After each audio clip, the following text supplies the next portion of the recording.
Yeah, it's a strange thing now. If he meets him, they try to hold his drink, he's taking between his legs and can't have it. Can't have it. That's a strange thing. He's like the third pussy fighter. Okay, so he's been a vegetarian for a long time. If it's working for him, it's working for him. That's not what you got. Yeah, let me see what that video is. Oh, this is that video.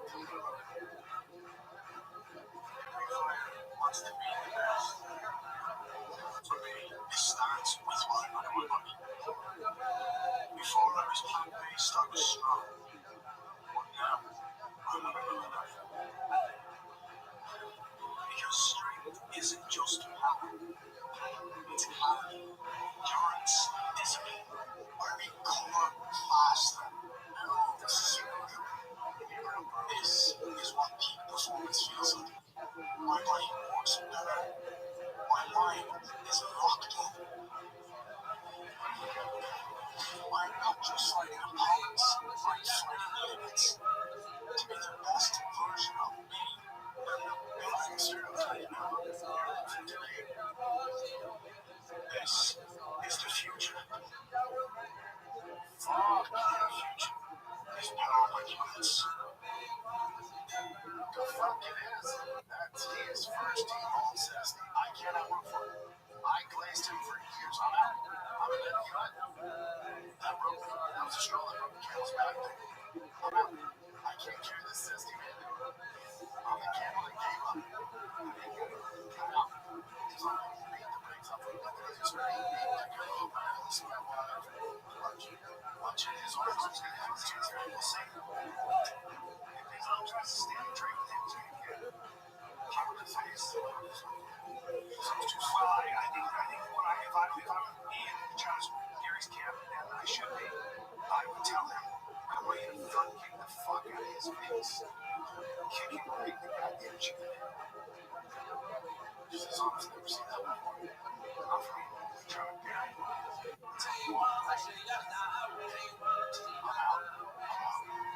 If someone's vegan, okay, I'm out. Testing all things.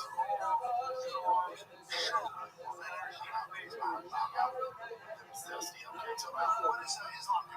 Square his leg? Really? I'm out.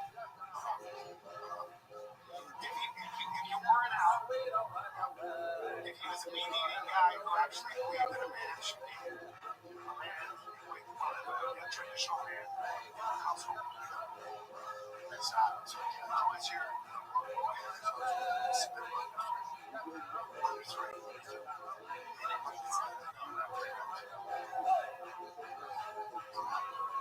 hard to deal with Islam, especially against Gage and his distance. And Brendan Allen trained and named. I've grappled with him. Hopefully he's going to a lot better. Because I'm not Islam. Yeah, I have my way with him. Brendan Allen. Sick, you know.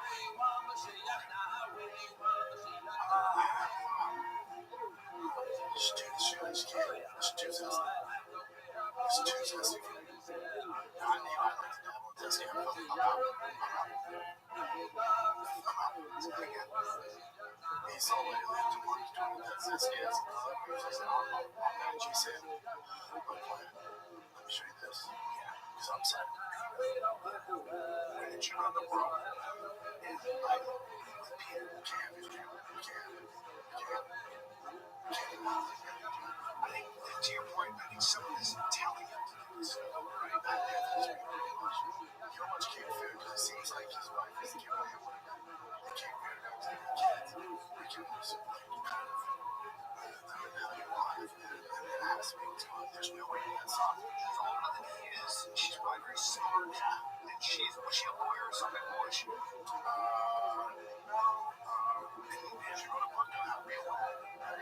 Okay, so she's a pretty ambitious, intelligent woman. Was that a sideline reporter of sports? She was. She wrote a book. I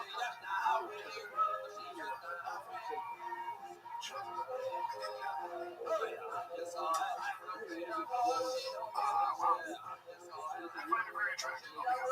She's your favorite. She's absolutely British television, sports broadcasting, digital content. Wow. I'll tell you what, he's probably going to retire with a lot of money. That's unclear. Yeah, but I think he's going to retire with a lot of money. She's always thinking, he'd have to win this one. Yeah, I just mean Toyota tutorial that goes with David Beckham. Top five greatest football players in the world. Well, he actually was. He wasn't top five, but he was great, and he was incredibly hungry. He was just what had anything to do with his success on that fucking soccer field. I'm gonna upkick you in those zesty fucking toes. She kept it relevant though. She said you girls love you and I make you so she has a timepiece. She's the dog too. I saw the dog. I saw it. I mean, I saw it. But she's got a fashion empire. Yeah. Oh, what? She's weird. She just got to step on the Spice Girls. Do you want to be my nana? That's good for 3 years. David Beckham. She's staying around. David Beckham. The girl stayed around. Because her husband is the biggest face. She's kind of the edge of it. She didn't really get the job. He's there. You like it. It's fun. You know what? Man,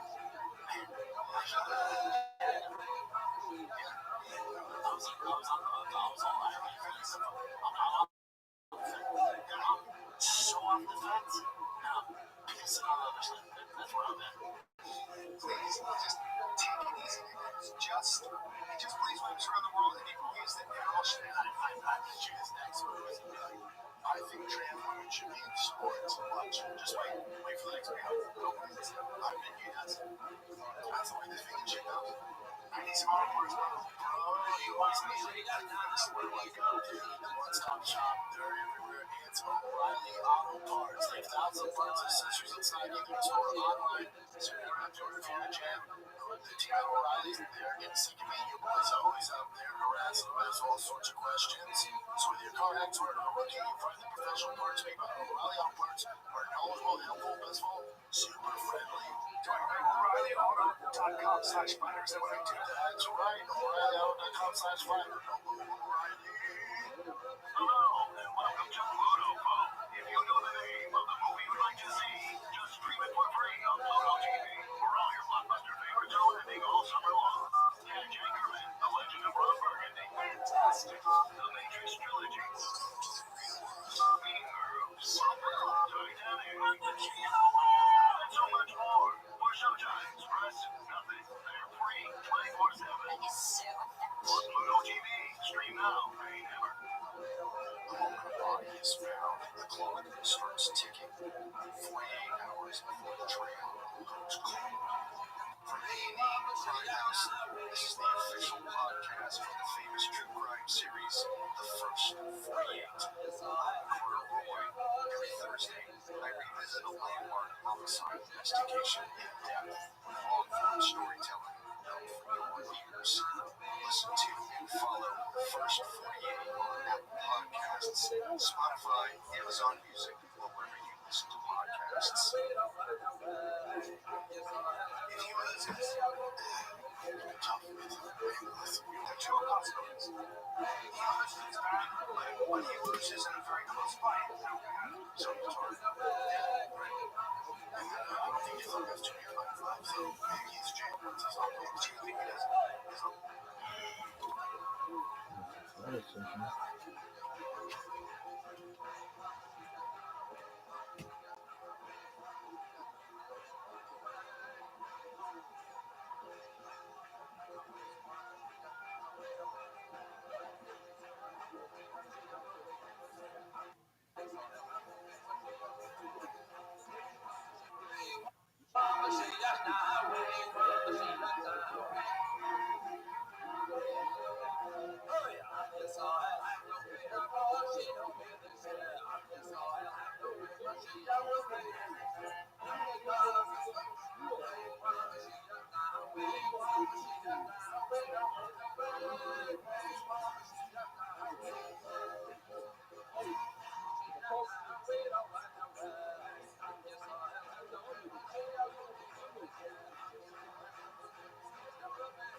exhausted. They're smart.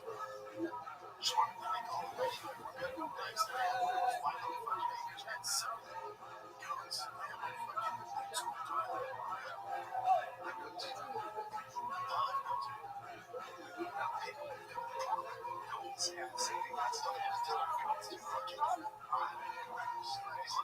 That's not racist. That's the fucking shit, man. He's not. Like, if he's a farmer, he's not saying, I got 70 goats. The bone up there, that's outside of the welfare coming out of the shot. Yes, it's good shit cows. Yes, how you stay. It's an old tradition. Animal husbandry is deeply embedded in that with the foot lifestyle. Yes. So if you're retiring,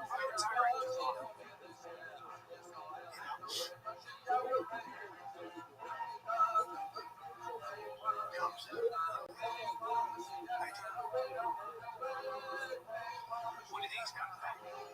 Islam? They take you over to it. They make your people sit there. Stoned. That's how you feel this number. He's stoned. Just different world, different culture. That's a stoned. Stoned. Showing it off like you're off the corner. Stoned. Yeah, it's like a ball. I don't know what to do. It's not good. It's not good. It's a baby machine. Goes.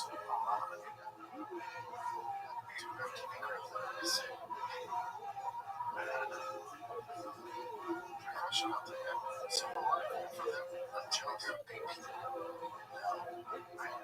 Just tough dog. Yeah, tough dog. Get out. Ride horses. He's on my guy's farm, so he has acres.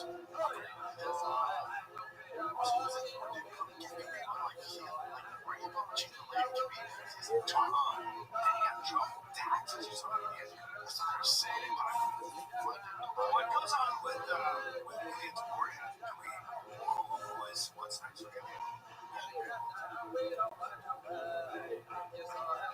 So Russian president is for about 20 million property in Russia. Yeah, after competing.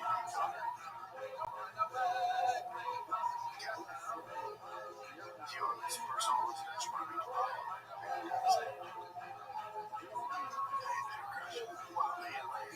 They take care of the chickens out there. It's not so good. Just don't keep them. Khabib got out in a very smart way.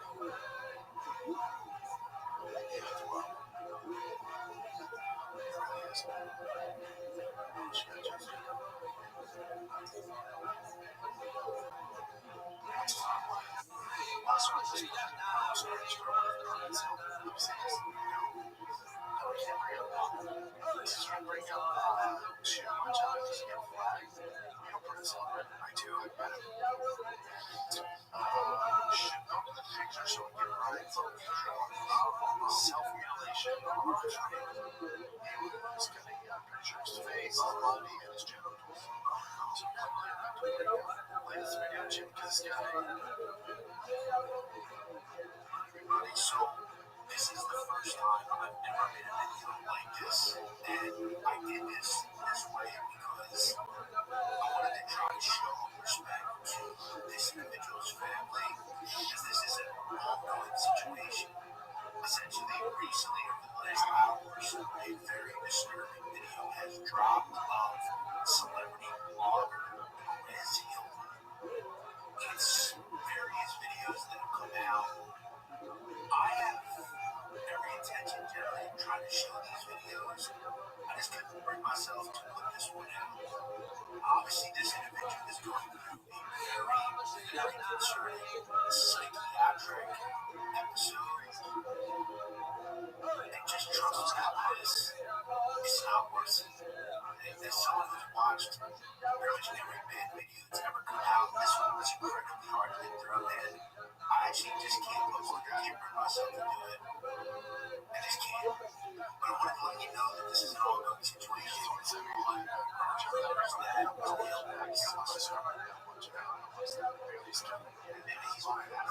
For him and his family to see somebody in the lowest part of their life having a mental breakdown. I don't want to watch it. I don't want to see you go through that. I want to He spent a lot of time in his life, this guy, kind of tearing people down, right? And then he almost died, and he realized that this was the wrong way to go. I met him a couple times, actually. I did some stuff with him. On the scene, kind of like, I don't know what it was, but he was very shy. He said, hey, good, because I, like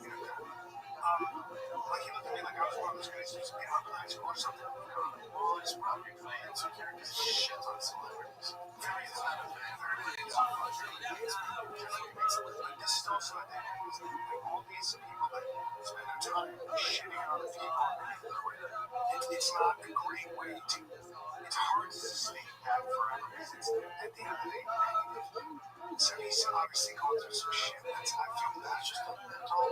It's a great thing to get a major movement. When you're cutting yourself and you hate yourself that much, something slips in the couch.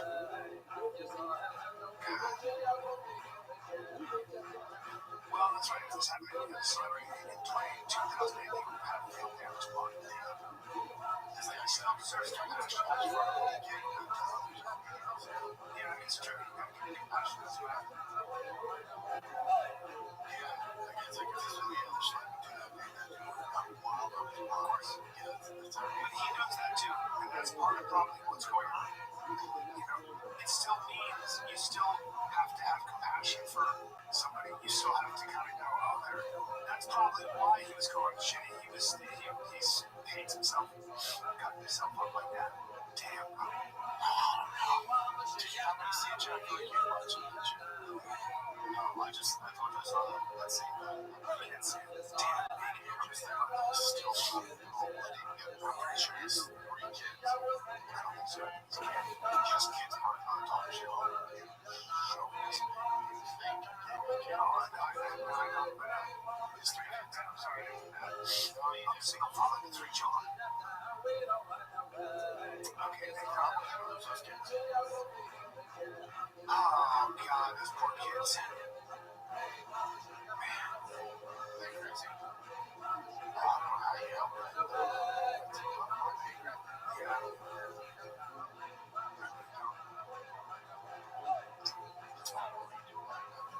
He just needs help. We have professionals that can help him. He gets help for the sake of him. Is that education? Yeah, I think everything. I think this is, like, I mean, you get spiritual about this shit. I think that it's a come to Jesus moment. It's like, you realize your entire life is built on what's that saying? What's that saying? When you build your entire life on God's fire feels like hell. There's no burns away. Is this my baby?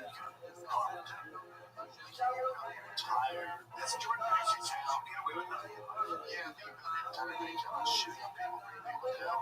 Okay, my breast will pick them. I admit to something that's funny is that you don't see or want to see this. You don't know, I don't want that to happen. You're like, oh man, you were in pain. The reason you did all that anyway was because you were in pain, right? Like you've always been in pain. It's always sucked people. And the only way you knew how to deal with it was tear other people down. You had to break. That's okay, man. I've seen how to track them. Tough day. Yeah, but you have no love in your life. Like, that's what Democratic socialists in America want to get rid of the Senate, want to get rid of the police, all that. If you look at them, they're 96% of the Democratic socialists, the communists, are white, educated, white, college-educated people. Most of them are not very drunk. Well, my sense is people. So, that's a lot from Las Vegas. This family friends were tempted to major life change to be a short time before tomorrow's live stream. Down to social media, also TNT, friends that are really for the support. This family don't care, keep going. I wish we cared more about this. We told friends that their death experience in March. It's substance abuse.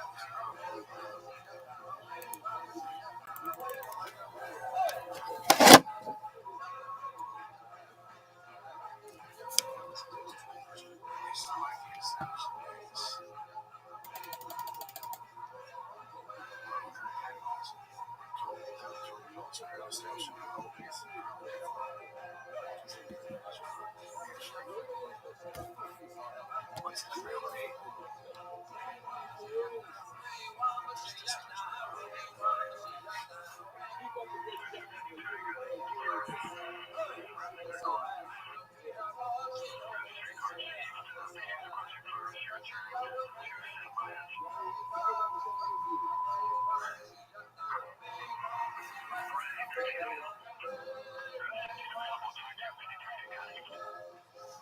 out to first responders.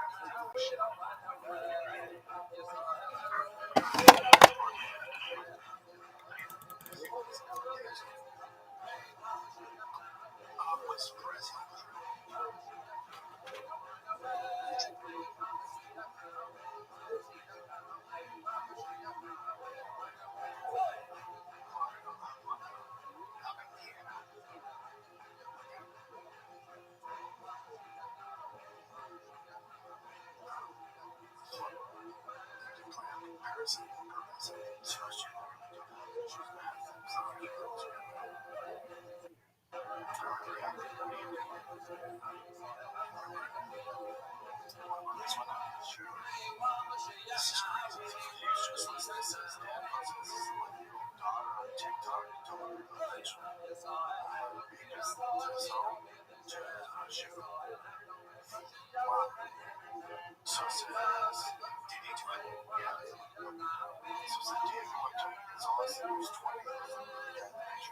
Was shot by dad on July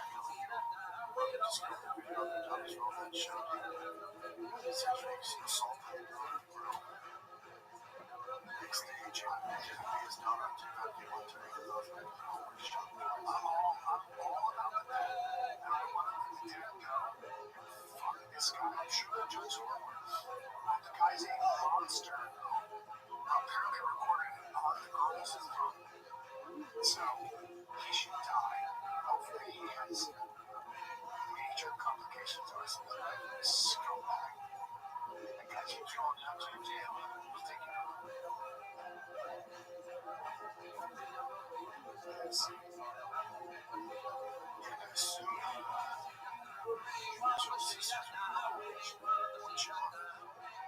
Now he's alive.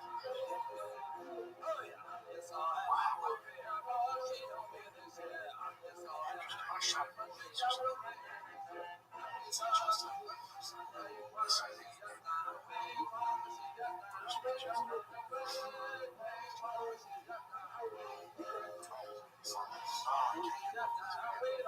Why doesn't the it's time. I don't think so. He's just feeding him dead. Yeah, it's dead. No, he's shot. I see it's shot. That's a Komodo dragon. Is that thing gonna swallow? Yeah. I can't believe it's dead. It's from Robo Tarzan. Jeff Robo Tarzan. It's the one that says that there's two different things in this one. He's really gonna swallow it. Yeah. These words.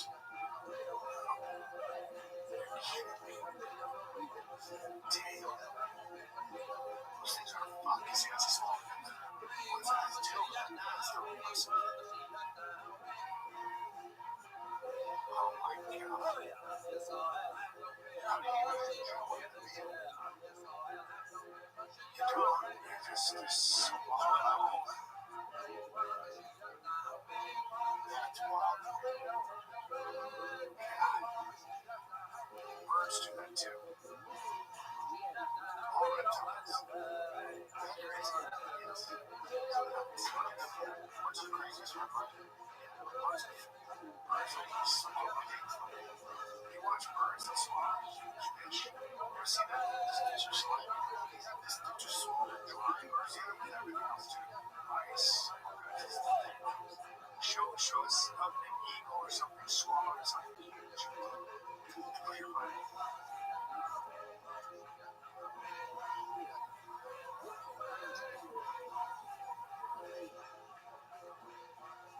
Just take a look. It's awesome. Yeah, sure. It's all insane.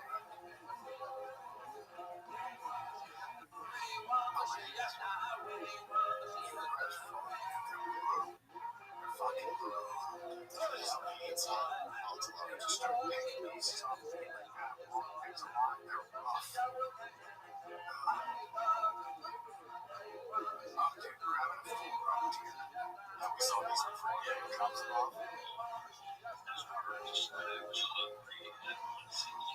That's a cool angle of how to go. Fantastic stuff. This is the eagle like that. Well, virtual birds, but just controls the things, snags it, and just flies away. You're fucking kidding me. Probably a couple miles.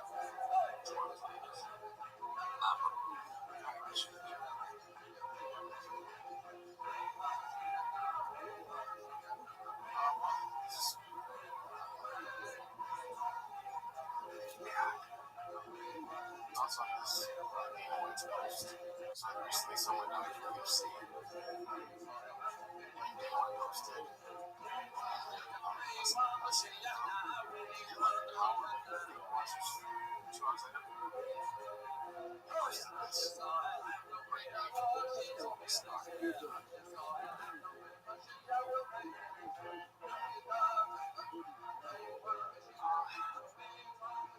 Just spent time down the social media chats. I assume the UFC media team posted the recipes thing. And then he posted that. And I signed somebody or some shit like that. I was just paying them. So I just saw these things now. I don't know, of course, not. Just these chats all the way. But I have no problem with it. Yeah, it's just shit. So this is a weird one. One of them guys posted this AI about humans. And once people started commenting on this stuff, it took it down. If you don't want to post it, I'll just not.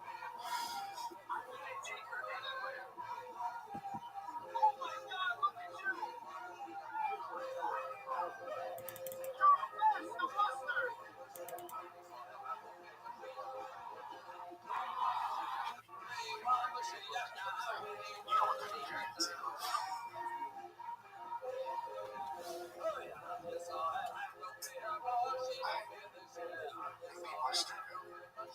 I like Martin too. Yeah, he's just being so he posts a lot of shit too.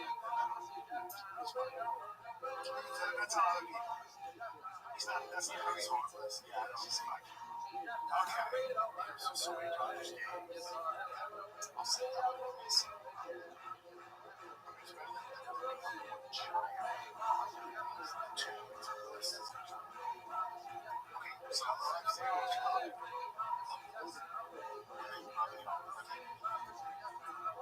So this 21-year-old pilot was malfunctioning. Small pilot.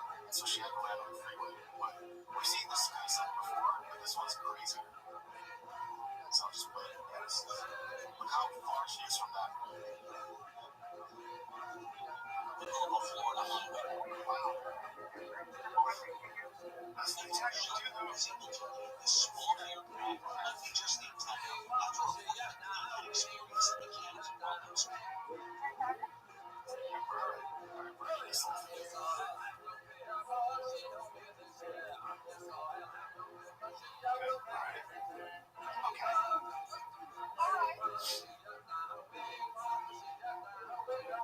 This one's also wild.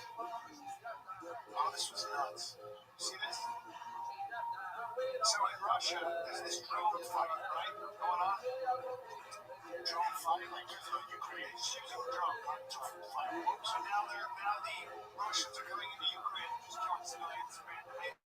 Sadistic guys. Here's an excuse. They're sadistic people and just like to kill people. This guy's just trying to sell fruit. And fucking tell me your right now.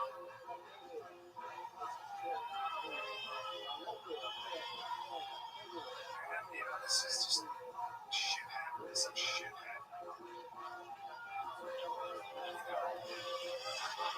Oh my god. That's how we killed him. I thought the video was going to be just messing with the cheese. Russia has been, Ukraine's fucking crushing Russian infrastructure with those drones. Because we have really good drones now. That's terrible. Yeah, it is. Awful. There's not much to describe this on this bus. I guess someone wanted to get off, causing a stir, and then this older guy takes care of it. What's that guy doing? He looks like he's drunk and trying to get off the bus. Hold on. And see, there's not much to go off. You usually see what this old man does.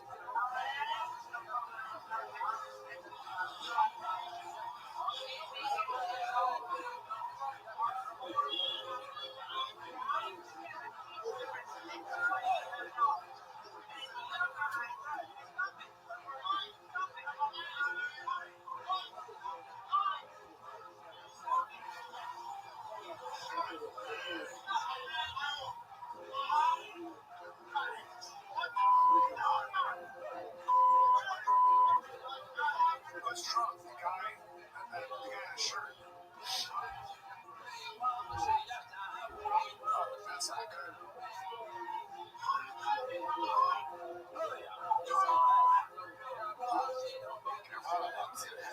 Hot second.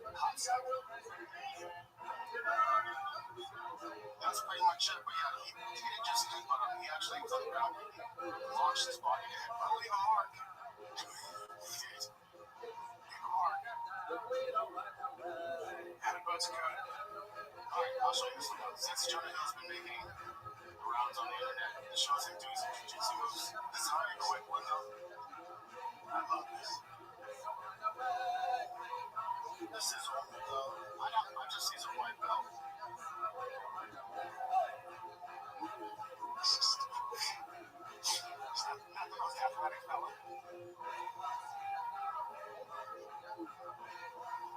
Yeah. Okay. And we've already seen your Rodgers. He was trolling anyway. He was being silly.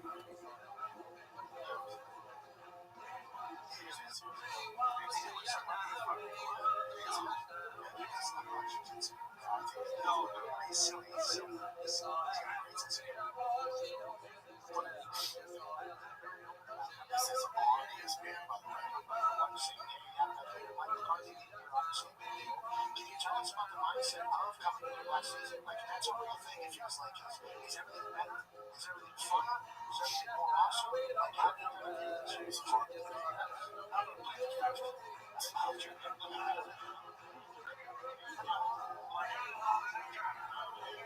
like the absolute coward, Tony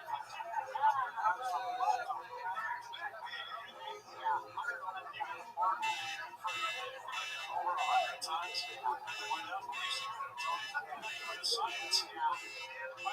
I am science, and even then it can't answer a question. What are you doing, man? How much time did the network spend on that? How much time did they spend on my responses every week, on my vaccination status, on Taylor and Travis's wedding?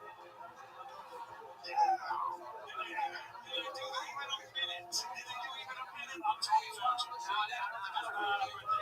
But on that note, there was another scandal this offseason too involving a board for Airbnb, for Fauci. How much time did your network spend on that?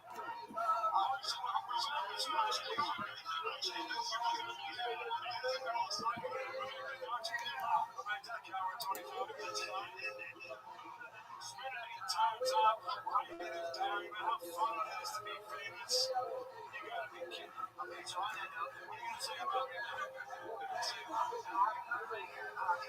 Seriously, what are you gonna say about me now? Now you can't talk about the COVID stuff because obviously it was me, in a lab in China. That's like not even a question anymore. Tony Fauci is an absolute criminal. I'm on good terms with my family. I'm on good terms with my family. What are you gonna say now? Tony, how you living, big dog? Tony.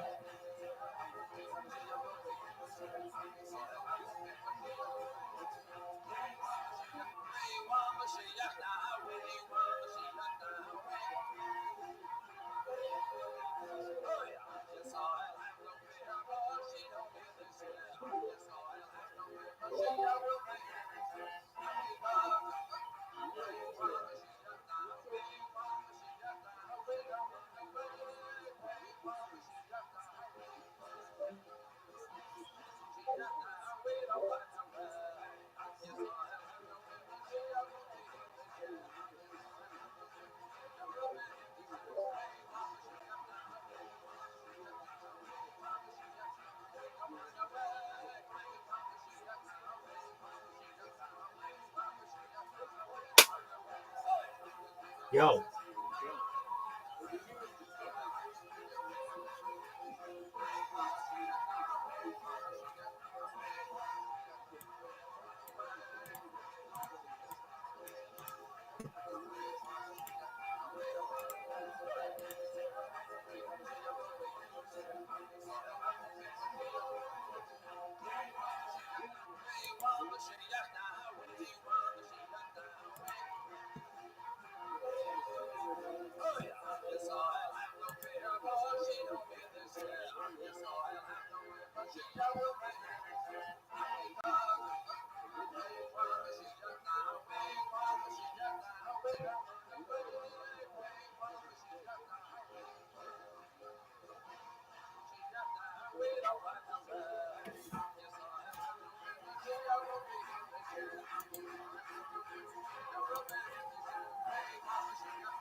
It's being raised like that.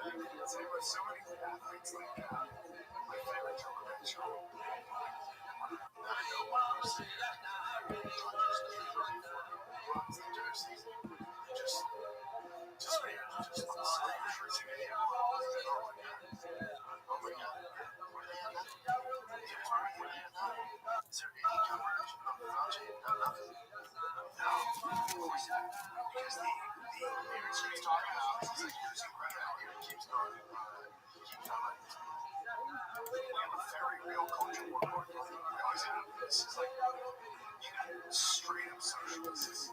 People that believe in government change or whatever. And private property capitalism markets, Senate, police, prisons, all eventually essentially restructured, abolished, changed. I'll just end this another side of junior energy. Too much. Let's see how that. Oh, he's a fatty pants. He's just fat and wobbly with this big tick. Just living life. You're fat, you know, it's life tick. It's life.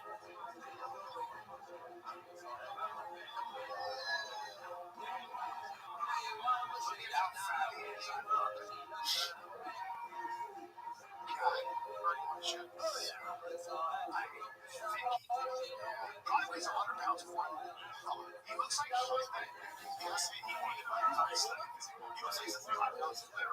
He's going on picture when he's fighting. He's so small. He's tiny. He's not tiny. No, tiny. Short round now. He should do that now. I'm an athlete now. I'm not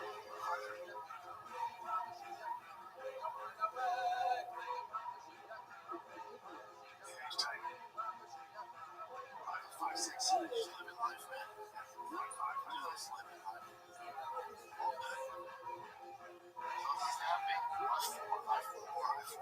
He's a tiny fella. That's a tough one. All right, dudes. Get your hands up.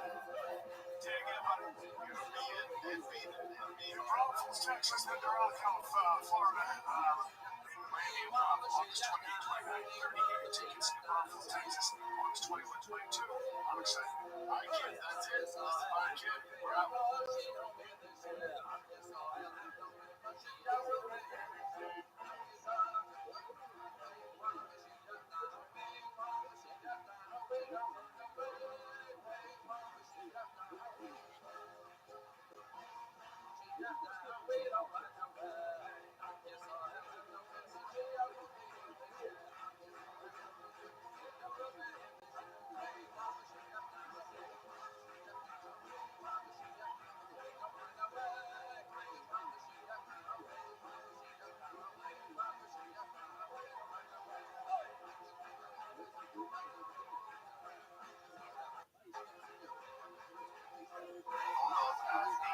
Monday or the navel of the wall.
They were my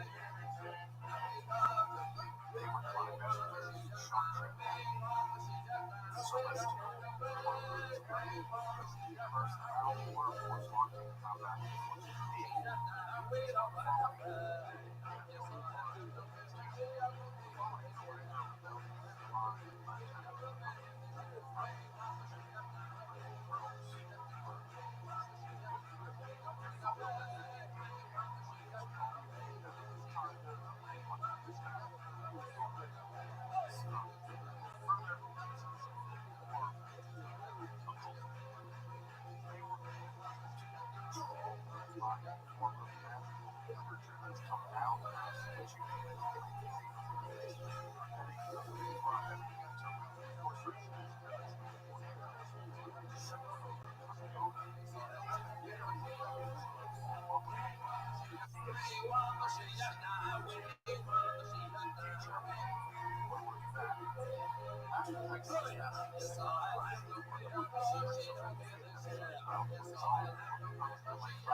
Short tour of the war in Iraq or the Pleasant Life, which begins with a positively scathing attack on those that shun the study of Kabbalah. And when I mean scathing, I mean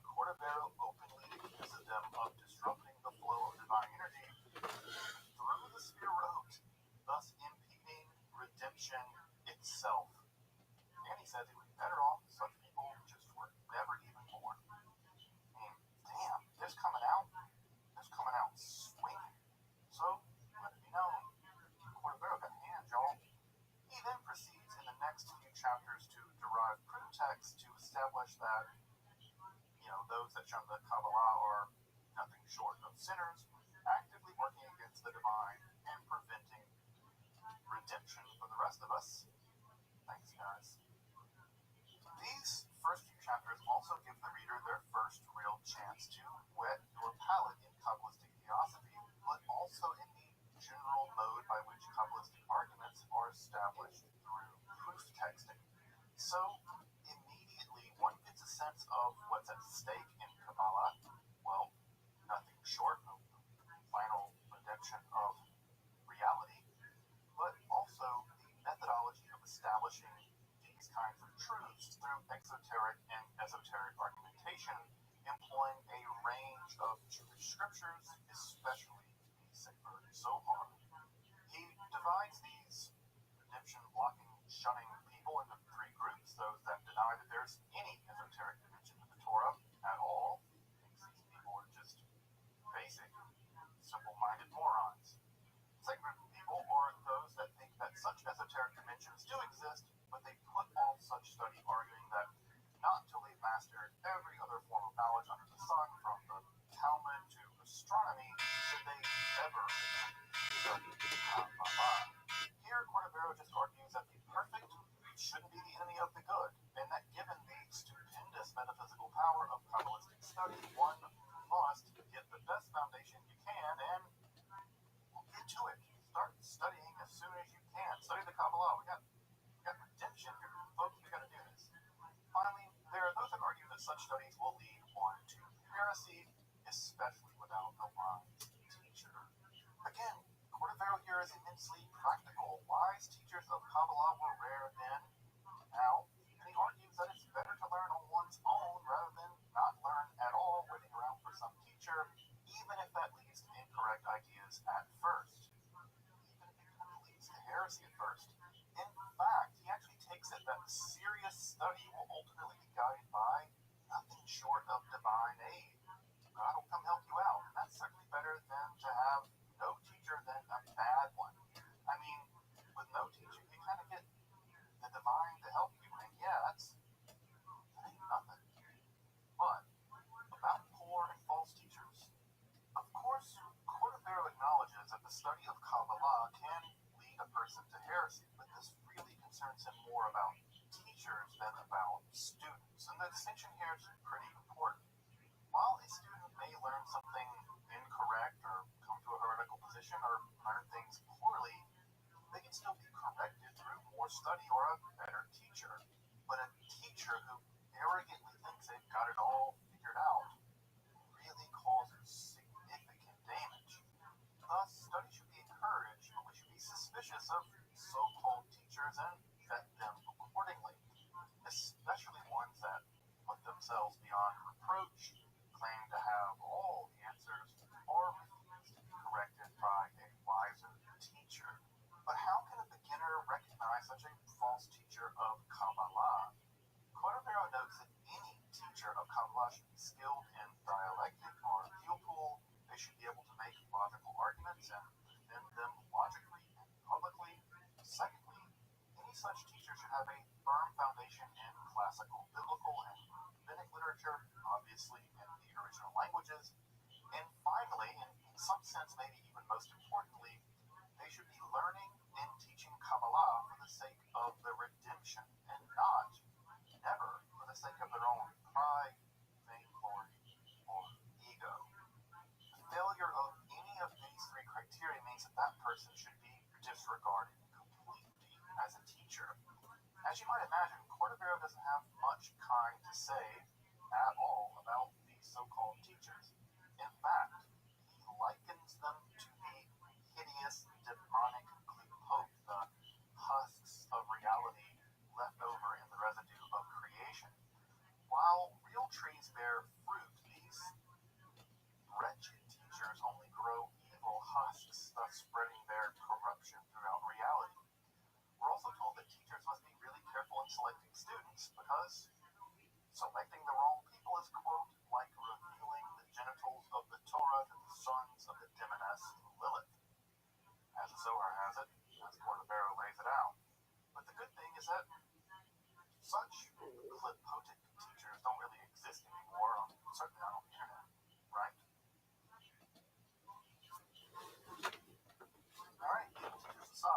establishing this defense of the study of Kabbalah, slamming those as clipotic who shun or falsely teach it, Cordovero goes on to show that such study is actually a duty on those capable of undergoing it.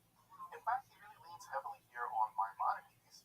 This also really reveals a rather lovely marriage of the more rational kind of perplexed and the more mystical, much more mystical teachings of the Kabbalah. Indeed, only the study of Kabbalah for Cordovero actually and fully answers the riddles of both creation and the obscurities around Jewish law. A lot of obscurities there.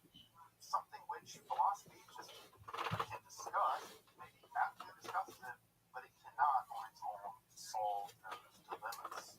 Thus, the Kabbalah and philosophy work together to provide a comprehensive vision of why reality is the way that it is, but also how we conduct ourselves in righteousness in this reality to redeem it. Here, ethics and metaphysics are combined. And again, for folks interested in that angle of Cordovero's thought, you've got to check out his Tomer Deborah and the Palm Tree of Deborah. Again, I'll be circling back to it in a future episode. Mystical ethics is neat. Now that he's established that we should study and why, now comes the how and the when of study. Here things are marked by a combination of fear and joy, a kind of radical humility, but also bravery in the hopes of securing mystical wisdom and doing your part in the process of the greater redemption.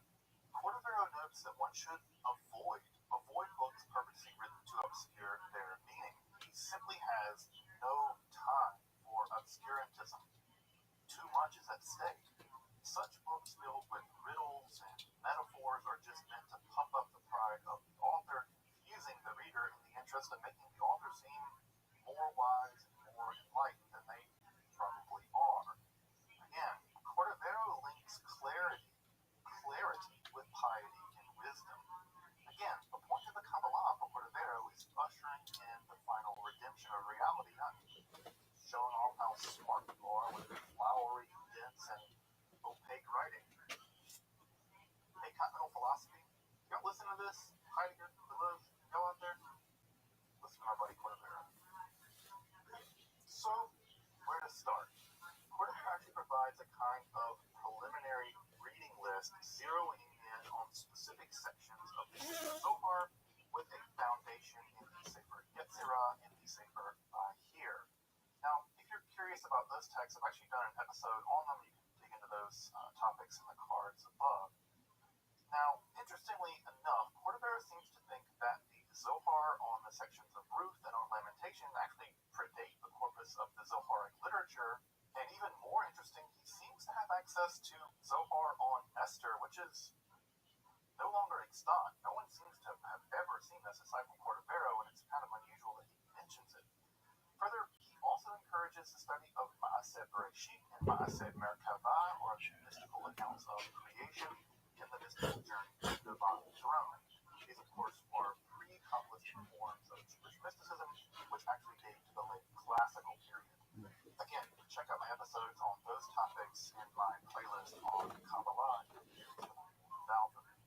Cordovero urges the beginner to skim through a text at first, taking notes along the way, but then they should take additional passes with greater and greater concentration and devotion, especially for difficult passages.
Hello, Leo. Yes, I can. Can you hear me?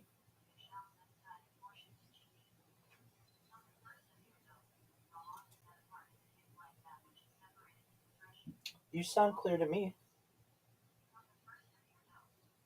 I'm well, thank God. How are you?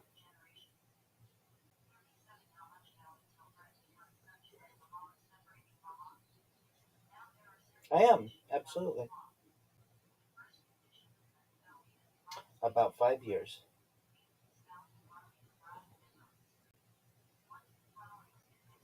I'm a member of multiple synagogues. Since I've been doing this live streaming project, I have had to move away from the going to shul or synagogue 3 times daily, but I certainly participate in events as I can, usually from a remote sense. And it actually was one of the inspirations behind my live stream. Uh, Previously, prior to the pandemic, we didn't really have any events that went virtual, but the communities of which I'm a part began to start having virtual events, and that helped to motivate me to become more comfortable to be on camera. And here we are, nearly 5 years later. Absolutely. Oh,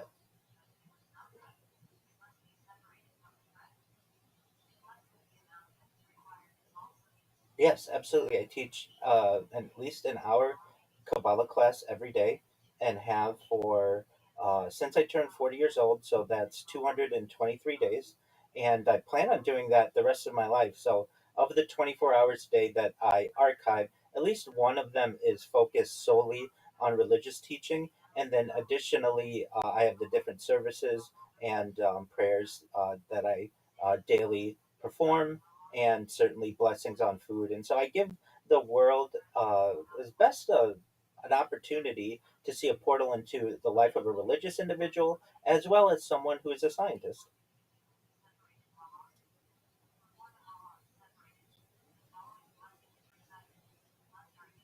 Certainly, I was going through Spotify looking for perhaps historians or people who I felt had a like-minded philosophy on data, archiving the future and the past. And I was able to get your email and connect with you, and that's how I found you.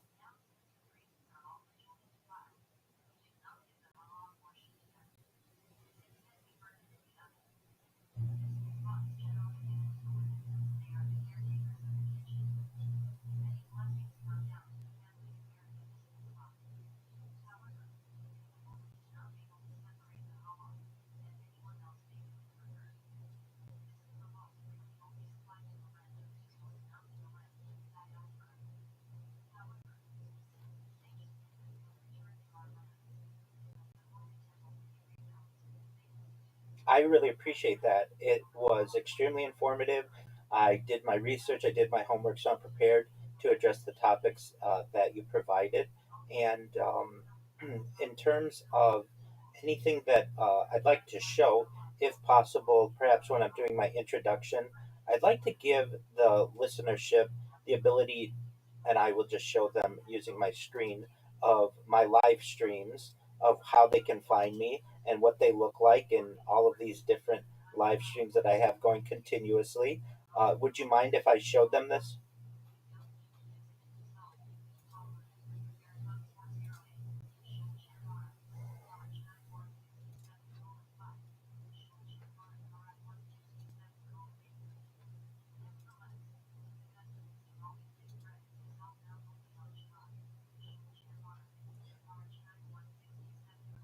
After's fine. I just said before because in your outline it said to do that at the beginning where people can find me, but usually I do that at the end.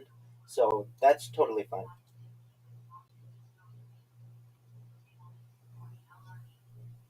That that's absolutely fine.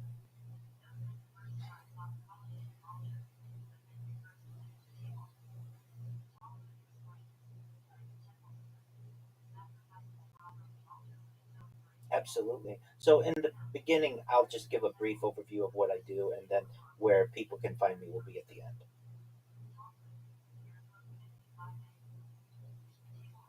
Yes, if it's good with you.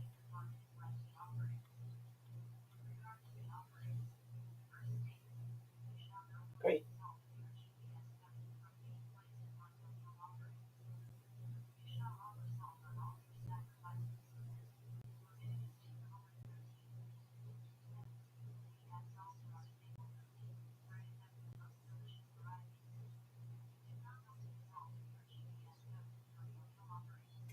Hello, I'm well, thank God. How are you?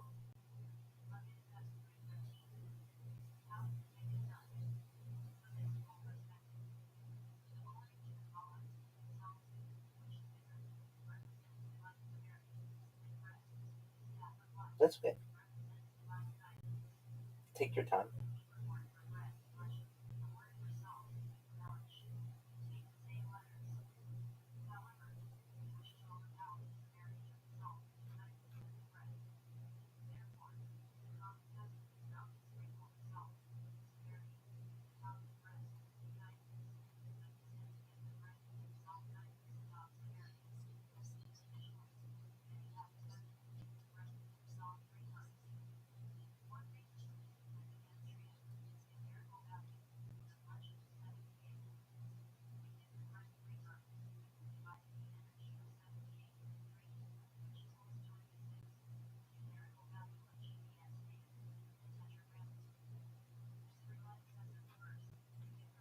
Absolutely. So, thank you first and foremost for the opportunity to be here. Thank you to your audience.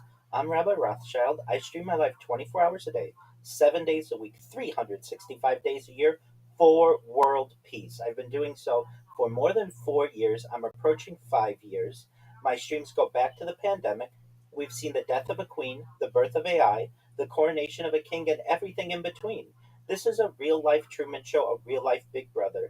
This is a timeline and a time capsule of human achievement. In the 1990s, the phrase content is king was coined, and I'm making it true today in my own way.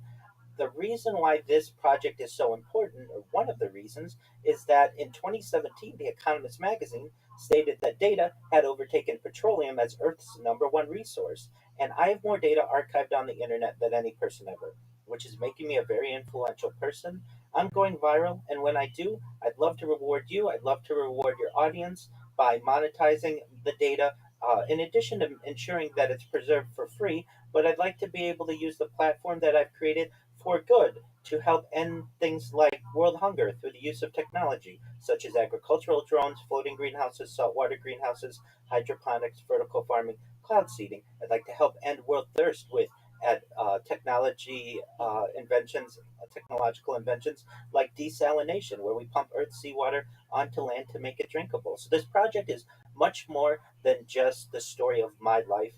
It's also a timeline and time capsule of human events. In the background of all of my streams, I keep a radio going that is archiving news world events. So you literally can go back to any moment of any day for the last nearly 5 years and know not just what was going on in my life, but what was going on in world history. And I feel that makes this a really interesting project.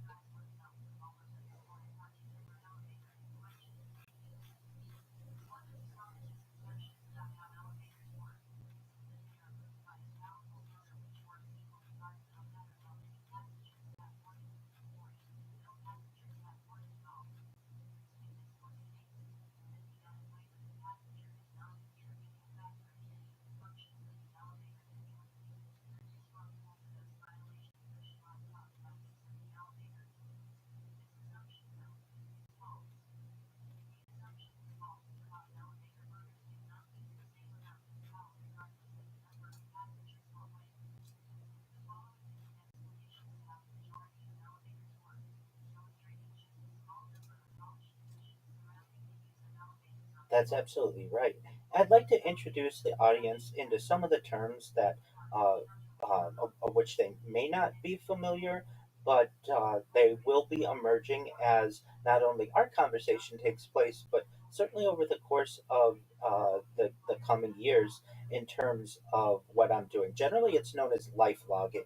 So, for anyone out there who wants to know what is life logging is essentially what I'm doing, archiving your life, the continuous digital recording and preservation of an individual's life experiences. Some of the other aspects, I'm a trailblazer in the realm of uh, things like continuous human data infrastructure, which is the integrated systems, technologies, and processes that continuously collect, store, manage, and analyze human data generated data. But additionally, I'm a foremost trailblazer in continuous human activity data, the continuously updated record of an individual's physical, digital, and social activities. I think in the future, people will be able to study my stream for many different reasons, including bioinformatics, which is the application of computing and data analysis for specifically to biological information. What I'm doing is a form of automated journaling, which is the automatic creation of personal journals using digitally collected data. And so, to give people an idea of what I'm doing, it may seem with these terms quite complicated, but basically, I'm not doing anything much different than what people a generation or two ago would have done by creating a journal and writing down their memories and thoughts and just events of the day, or a diary. And so, I basically have created this digital diary. I share it with the world. What makes it really unique is that it is a way not only for me to be able to communicate what's going on in my life and world events, but I give people an opportunity to be able to connect with me uh, as much as they wish within Discord. So it's not just a one way discussion. My discussions with individuals from all continents are archived uh, specifically through my discussions on Discord and are available for the world to be able to study as well. So it isn't just a project about my life, it's a project about the people in my community. We have thousands of people in our Discord community, and I actually have inspired people to stream their lives as well. So I'm not the only one who's doing this. There are other people who have been doing this for now at least a year, and they will continue to do so as long as they're able. And it's somewhat of a movement that we've started, and frankly, the amount of information that we're gathering at this point, or that we can even perceive, is perhaps just a drop in the bucket, especially when the advent of AI is utilized to be able to dissect it. And we're going to talk about history specifically. And if you don't mind, would you like to start that conversation? Absolutely.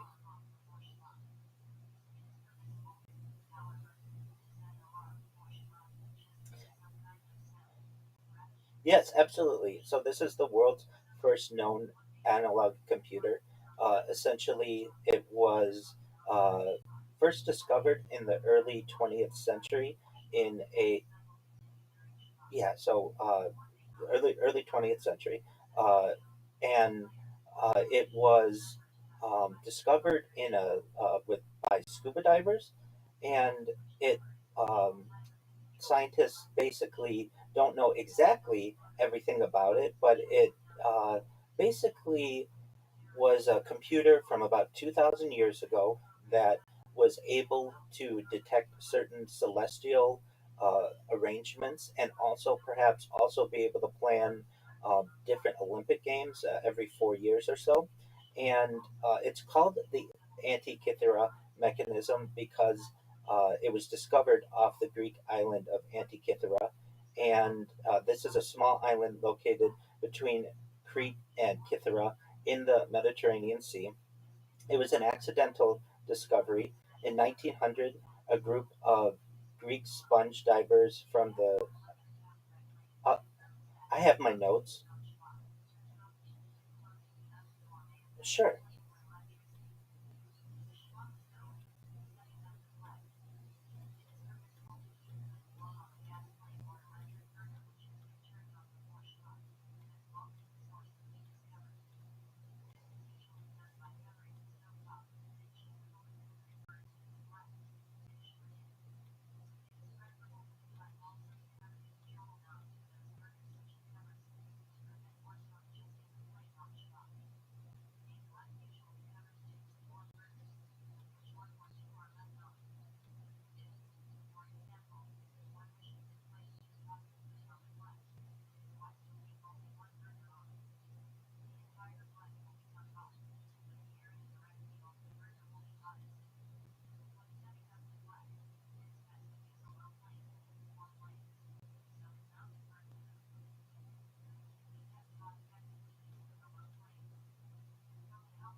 That's correct.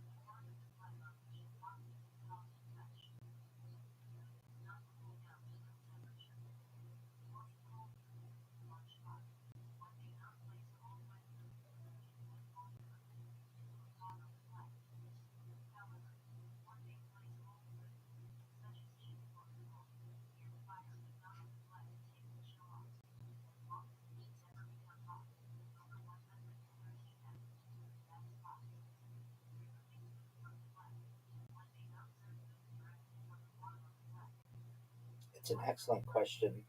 Hopefully, that's certainly looking at the future from a positive standpoint.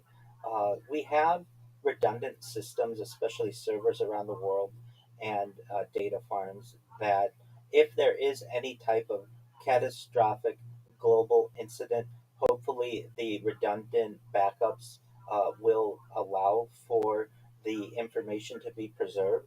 If there is some type of catastrophic uh, global issue that ceases all humanity, then of course, no, we do not think that it will continue. But certainly, engineers have uh, looked and tried their best to predict any kind of systems that may fail and ensure that there are adequate backups. So perhaps 2,000 years from now, I believe that the data that we're creating will be available to the civilizations of the future.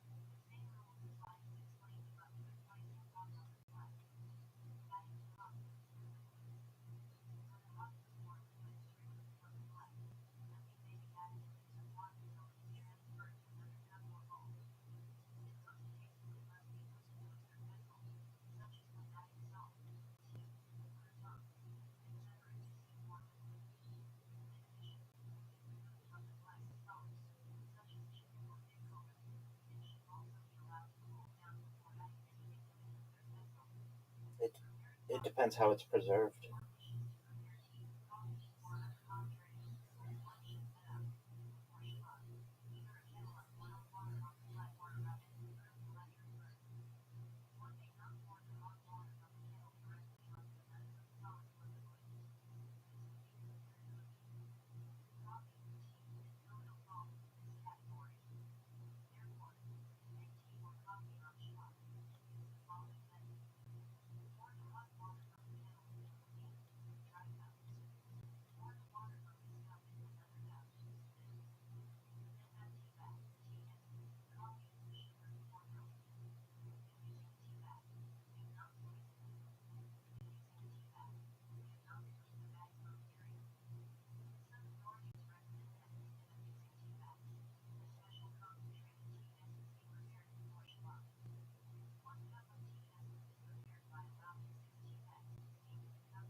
Most certainly. And historians have speculated that perhaps society regressed to some extent following the fire at the Great Library of Alexandria.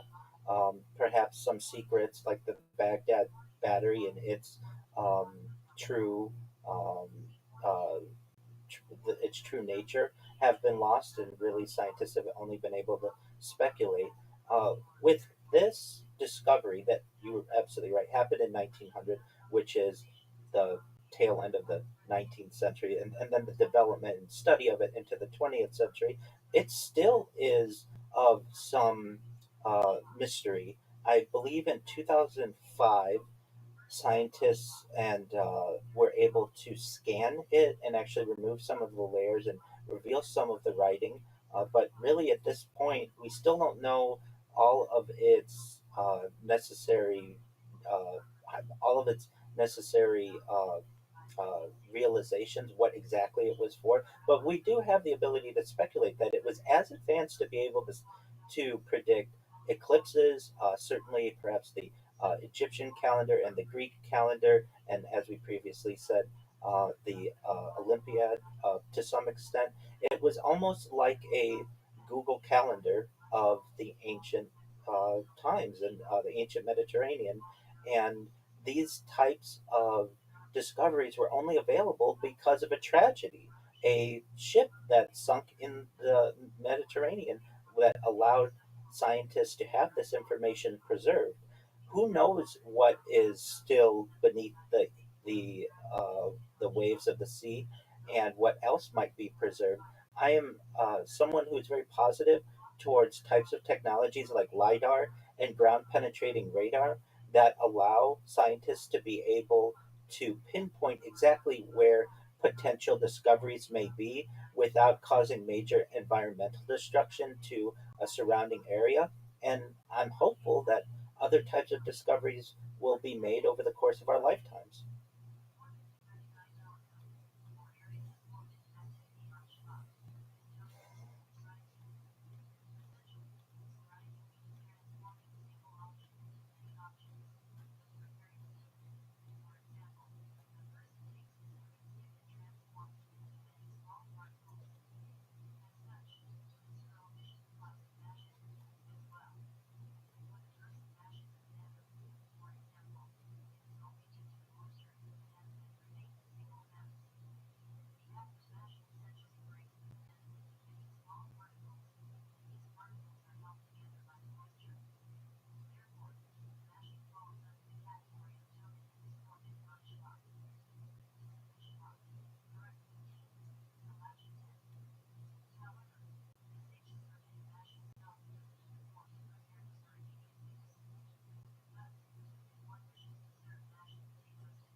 It is certainly a worry.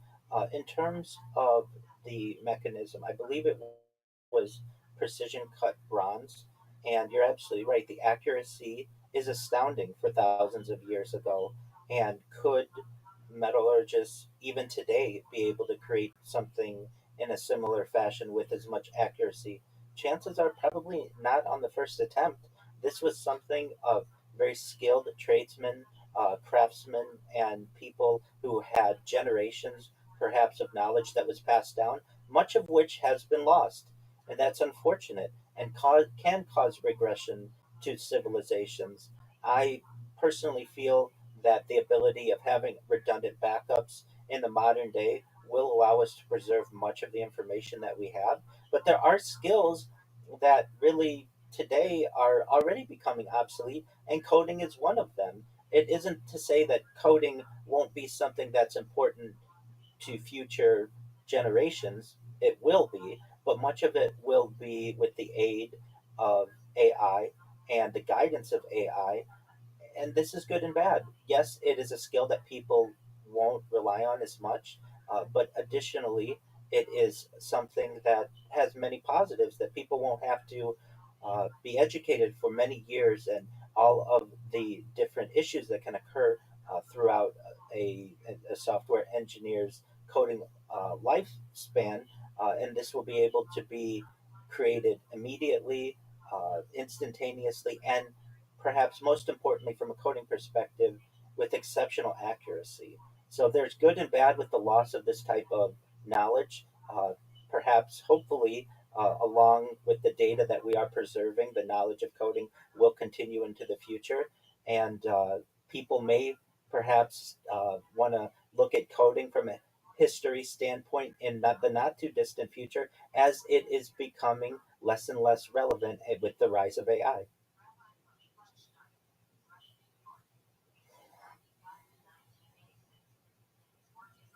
Yeah, 1950s, 1960s, certainly.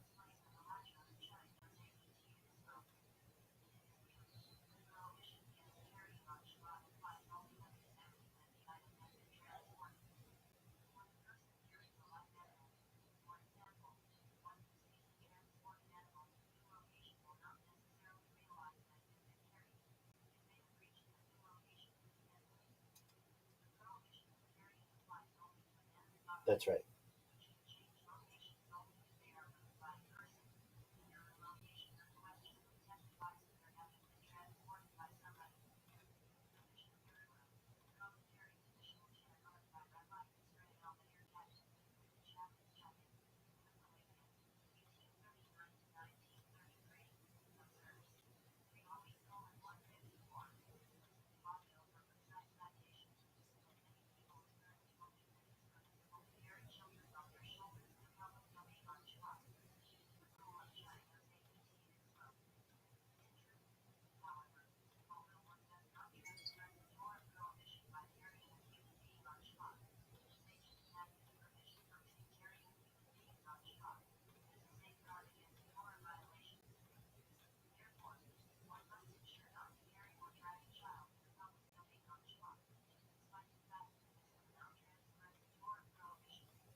Yes, it was around 1455.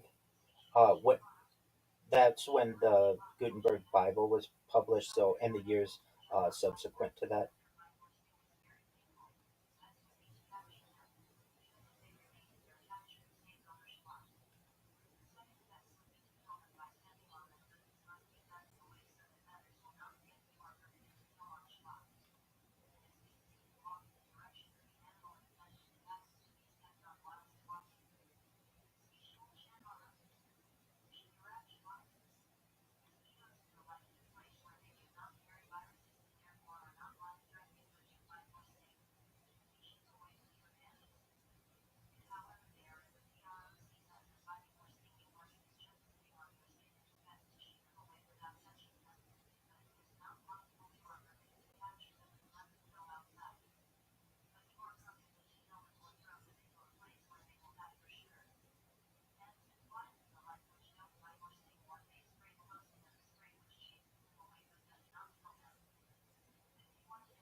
Perhaps not in as great a way as we're finding today, because wood is available generally from any tree, and leather from animals that were generally pretty abundant.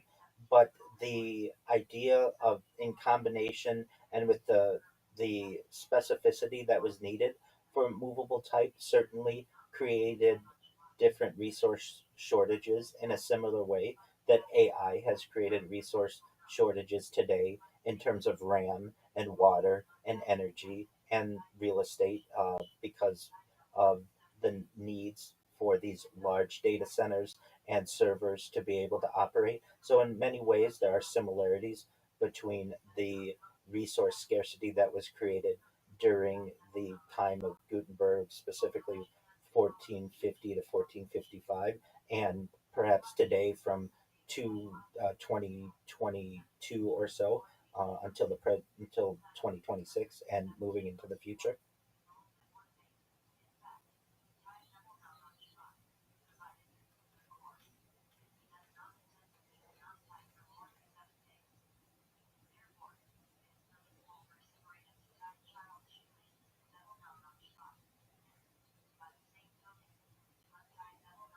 I think it enhances all general skills that involve any type of um, technological technological leaning, but even things like being an attorney, it is able to provide briefs instantaneously. Being a doctor, it's able to perhaps aid with the amount of research that's needed instantaneously.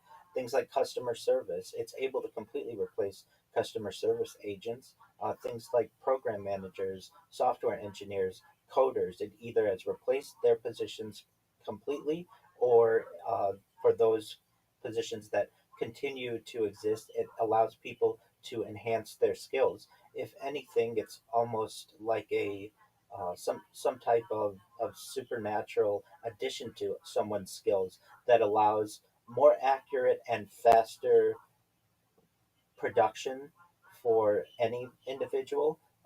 And in many ways, we are just in its infancy, especially when it's combined with robotics. We're really going to see some replacements, especially for more blue collar positions, more physically uh, draining positions in terms of mining, in terms of firefighting, in terms of forestry. And when you combine AI with robotics, we're really going to see an increase in people's ability to perform their jobs or just not need to perform them anymore because of the enhancement that AI gives to humanity.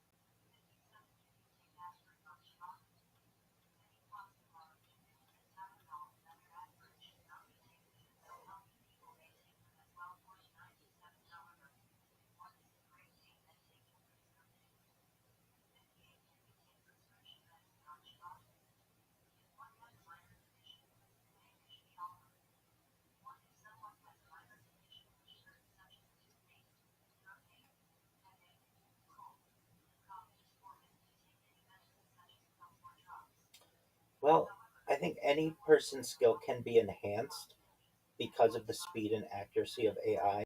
So, for instance, historians won't need to perhaps spend huge amounts of time uh, looking through books of previous eras. AI will be able to scan all of those books, use optical character recognition, be able to query all of the information, and at the push of a button, be able to give accurate information that will allow historians to be able to make better references that previously may have taken decades, may be able to be replaced within moments.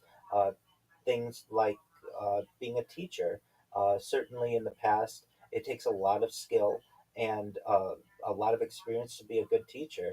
What AI will allow a teacher to do, perhaps, is to no longer have to spend huge amounts of time grading papers and certainly preparing lesson plans. It will all be able to enhance what their current skill set is and allow them to spend more time with students.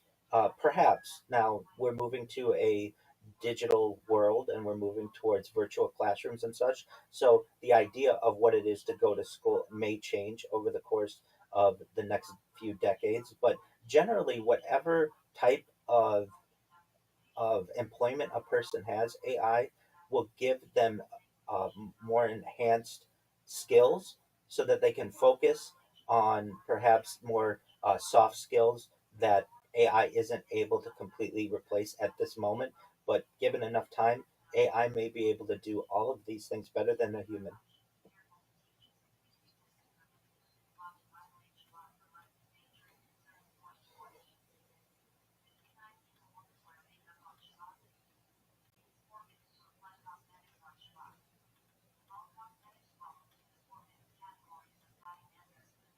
Hmm.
Not yet, and you're absolutely right. So, what AI could do potentially is provide you diagrams and outlines, and perhaps even short videos on the best ways to ride a bike. Will that replace the experience of being able to ride a bike? No. And would that be able to replace your knowledge that you would have developed from being able to ride a bike to be able to teach someone else? No, because you have the skill and you have the experience that you've been able to develop over time, and AI does not have that. However, if someone's not a clear communicator or they're not a good teacher of helping someone to be able to ride a bike, an outline or a diagram or a video may be able to allow them to enhance their knowledge to be able to teach someone. So perhaps it's not able to necessarily replace someone's skills, especially someone who's learned in the trade or the craft, but it would be able to help them to organize the information. It might give them a different understanding or a different take that they may previously not have considered. It does give different opportunities of certainly varying opinions that not all people might have thought of initially. Is it a complete replacement for an individual? No, not yet, not in the current age, but it can enhance many of the ways in which someone would be able to teach in the case of someone who is looking to learn how to ride a bike or teach someone else how to ride a bike.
You're raising a really interesting point, and many of the examples that have been given, medical assistant, mechanic, riding a bike, are physical. So we do need robotics perhaps to uh, be the to see the full enhancement. If something were to be just more what what many might consider to be, most certainly.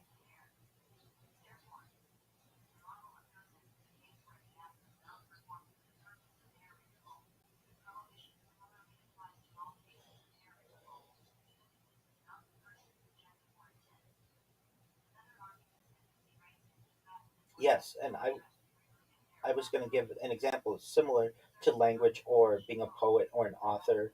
Uh, AI would certainly be able to give you more options and words that you're using, or more opportunities for a different way to convey something. And it is up to the actual user to be able to choose which one they feel is best. But in terms of, let's just say, learning a language, right now, if you were to learn a language without any type of aid, it's quite difficult.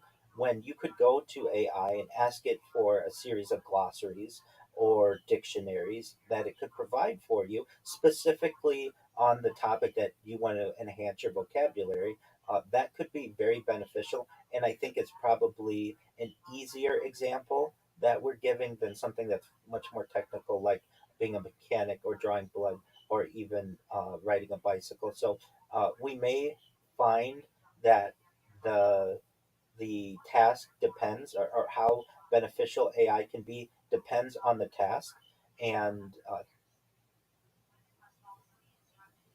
most certainly, some people do not respond well to AI at all, and would much and learn much better from a human and from a normal, your traditional way of teaching, when other people may prefer AI and may prefer the opportunity to be able to ask every detailed question that they may have on a given subject before they feel comfortable, perhaps moving forward with their uh, their encounter, their task.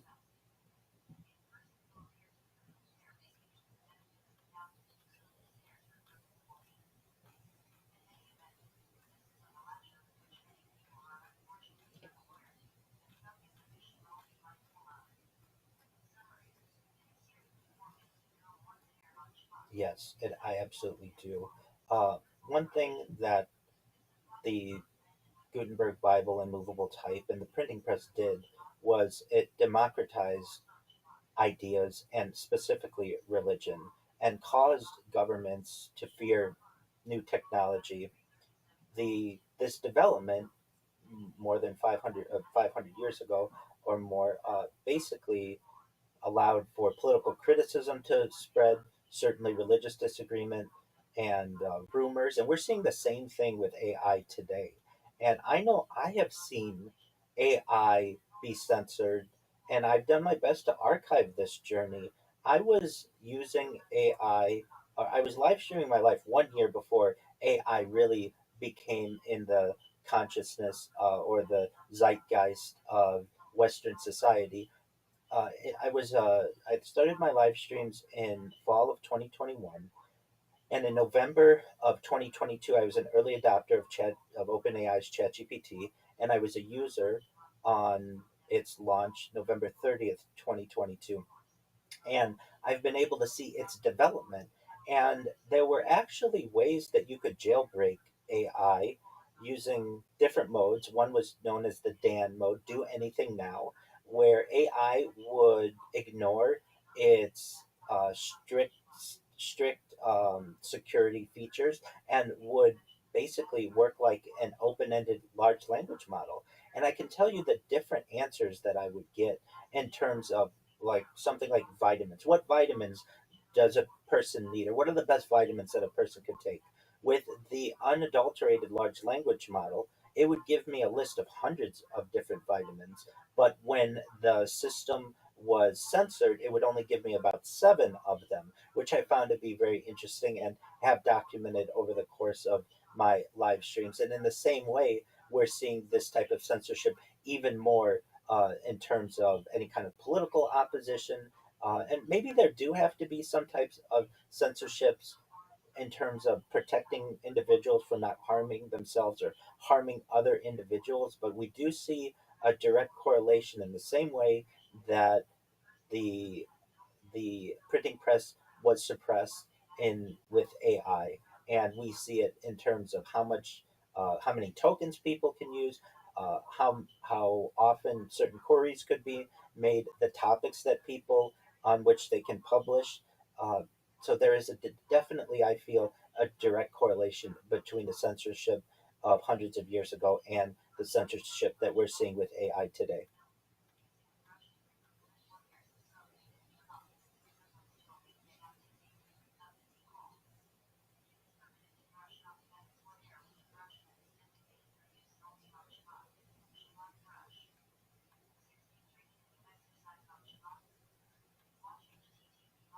I agree. And there's a fear I have, and I'm sure other people have, of the suppression of these types of discussions and this type of technology. In some ways, it can be seen as good if it's protecting individuals, but at what point are we sacrificing freedom for security? And moreover, who's making these decisions? You nor I sit at the board of any of these major AI organizations, and they're certainly not very candid in many of the decisions that they're making, why they're making them, and thus, in the same way that much of the information is was constrained hundreds of years ago, we're continuing to see this information constrained, and I think that there is some fear that we should have that this information is being constrained by an unknown group of individuals.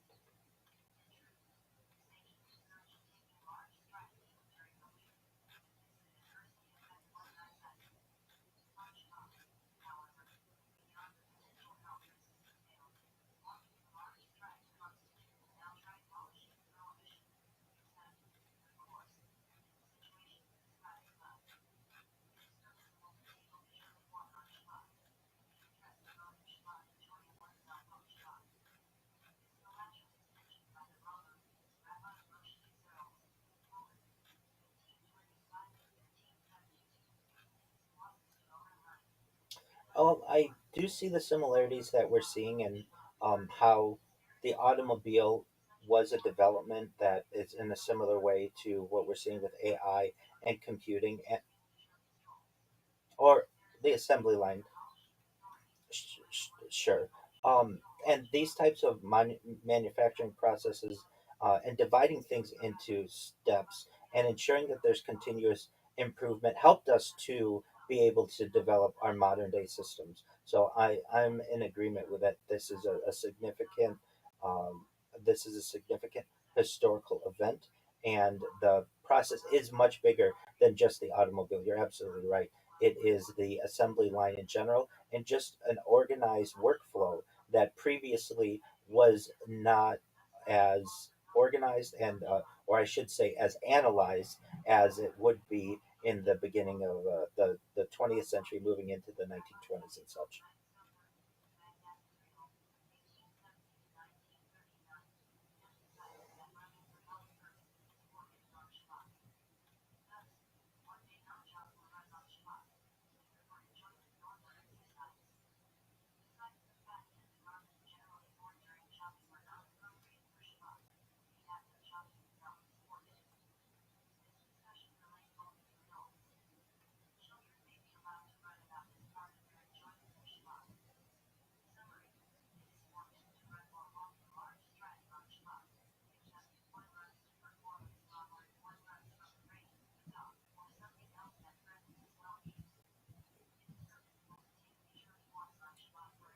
I, it depends on the task certainly, but many of them, yes, absolutely.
it's an excellent article and it's an excellent question that you raise. In my opinion, it depends on what we consider to be the real cost. So, if we're looking at just dollars and cents, yes, many times AI at the current stage is more expensive to some extent than human capital that may, or human investment that would normally be utilized for whatever process that is. The idea, though, is that the current cost does not necessarily remain stagnant. There are developments, certainly with energy, geothermal energy, tidal power, wave power, nuclear energy, that can reduce energy costs.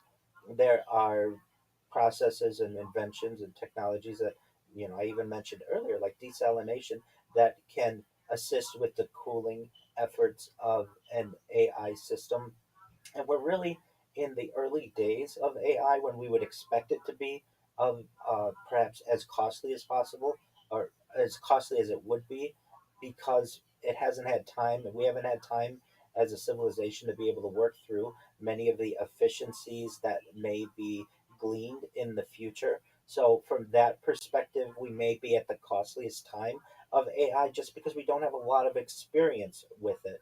I do think that it is an interesting article, though, because normally, and I'm in agreement with you, we think that AI is going to always be cheaper because one computer can perhaps replace 100 individuals, and we're finding that that's not always true. It depends on the task. It certainly depends on the goal, and I think that at the beginning of the process, we're going to have higher costs, especially with the inefficiencies that we have with energy and the grid and cooling and property.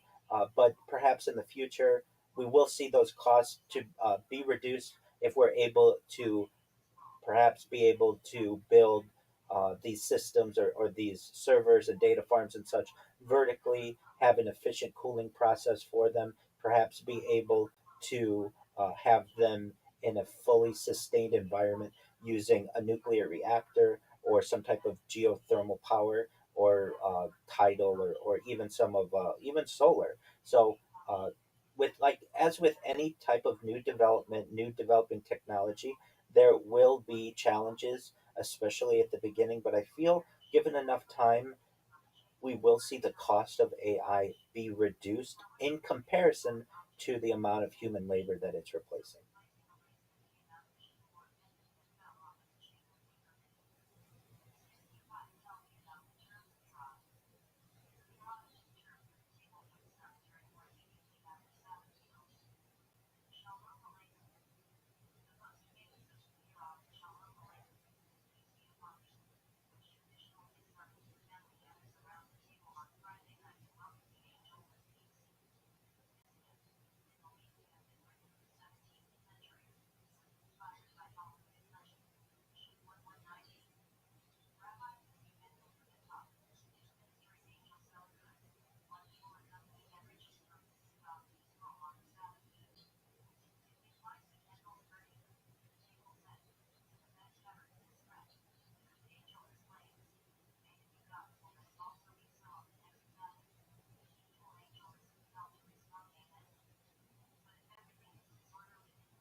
Perhaps not in the next decade or so, but given, I feel, if we're looking at a century like timeline, the energy may have the opportunity to be reduced.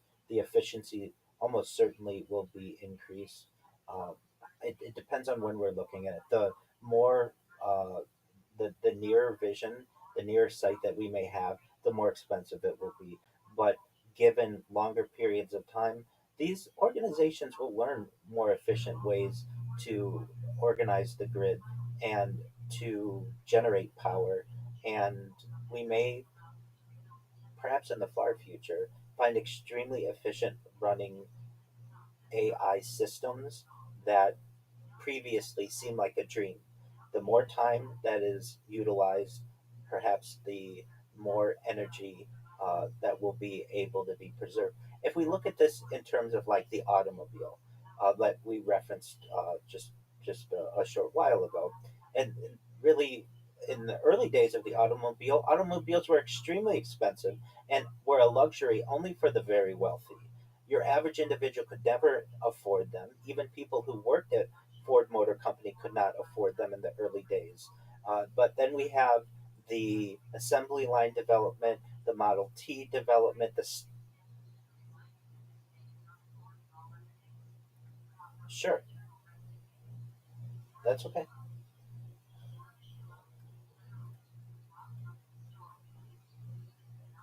Certainly.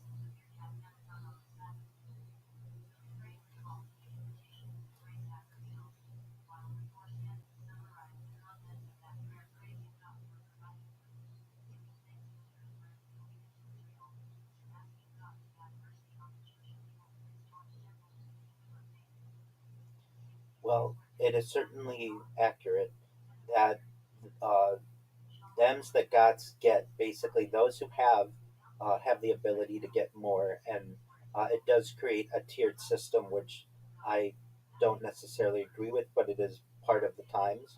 And in the same way that in the early days of the automobile, it was a luxury that would only would take decades to be more democratized.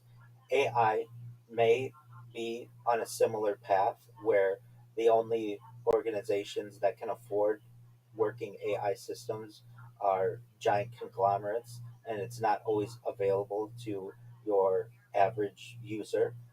But a difference is that the average user doesn't necessarily need to have their own AI model. They can perhaps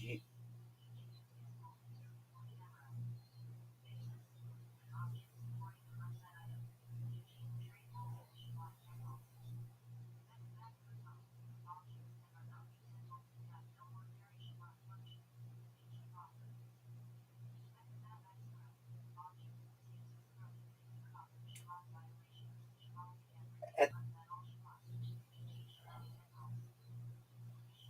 at the current time, yes, but this can always be throttled with tokenization, and certainly different tiers of the amount of information that can be granted.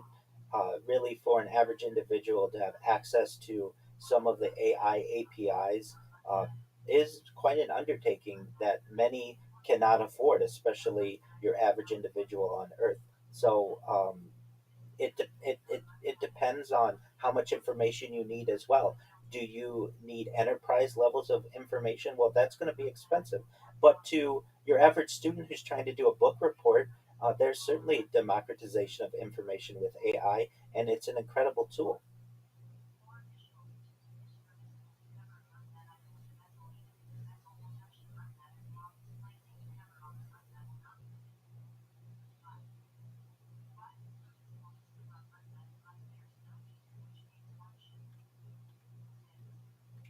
Well, we're really in a primitive time of the marriage between AI, the cognitive aspect, and the physical aspect, which I really think is robotics.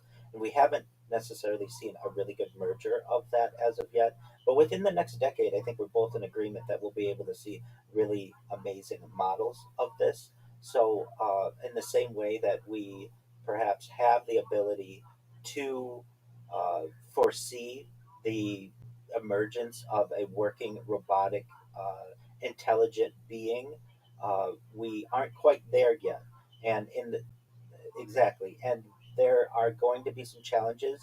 There are going to be some certainly learning lessons that we're going to have, but I think we're both in agreement that several decades from now, we will have some type of being that is able to communicate at a level of artificial general intelligence and perhaps artificial super intelligence, and a conversation with it could be very similar to the one that we're having right now.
Absolutely, absolutely.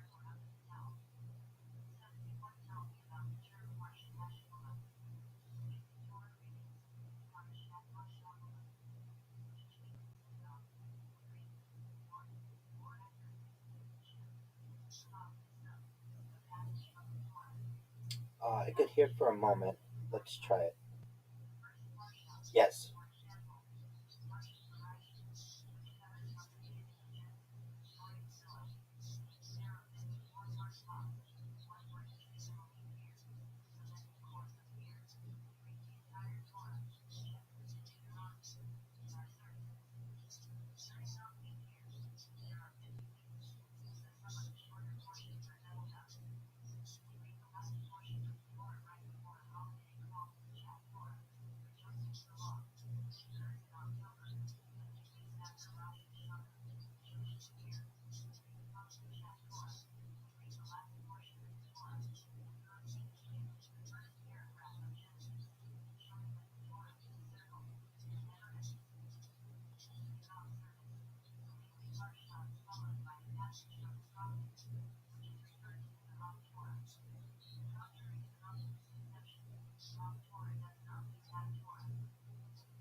Yes, I can.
Oh yeah, definitely.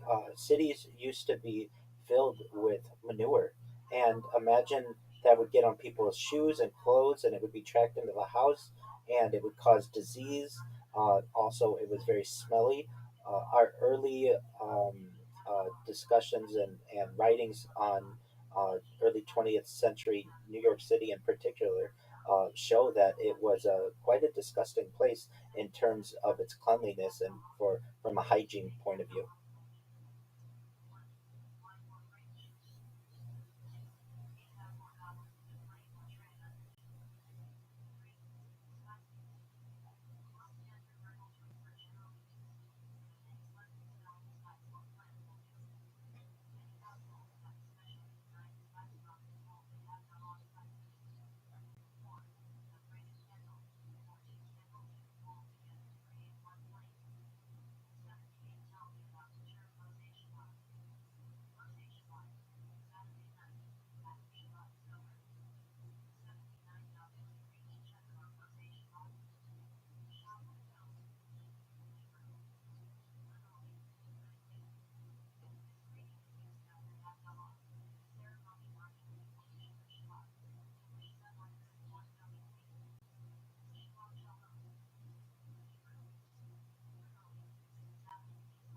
I am in agreement that we may be on that type of path. From my own personal standpoint, I've done my best to uh, purchase and just collect different encyclopedias of the world, including Encyclopedia Britannica, Encyclopedia Americana, Encyclopedia Judaica, because I do feel that this type of information will be limited to people perhaps in the future. Certainly, my written versions of the Talmud, I feel, may be of value to me and my family in the future. So I think a physical library is something that was always a status symbol to some extent, but will become much more of one in the future, especially with the lack of books that are being produced and everything going to a screen and behind a paywall. In the same way that we have, and that just society saw a change with the transition between a horse to car, we're seeing the same between book and screen. And unfortunately, it is not free to store this information. Although I'm an advocate for the free flow of information, I think in the future there may be times where having a book, uh, just in general, or specifically a library, will be seen as something that is for a limited few individuals. And there are certainly perhaps science fiction novelists or just ideas of there may be purgings of books.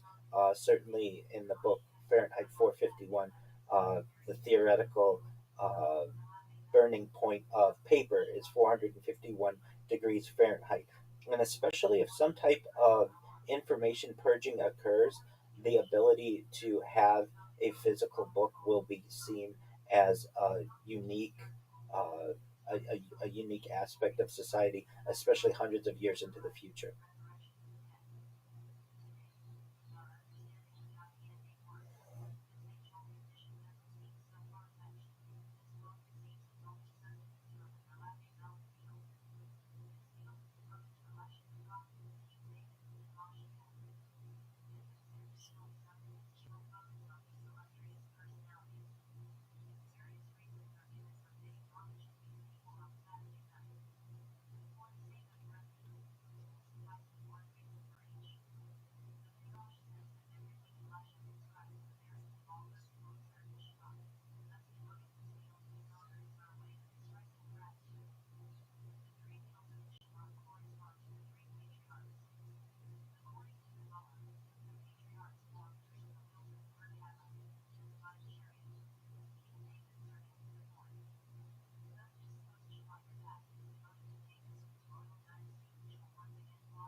I absolutely agree.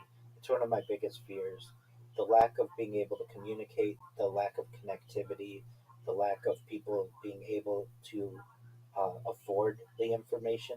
It's really unfortunate that we would have evolved from tens of thousands of years into a society that does its absolute best to limit the free flow of information and ensure that it's only available to a certain elite group of individuals.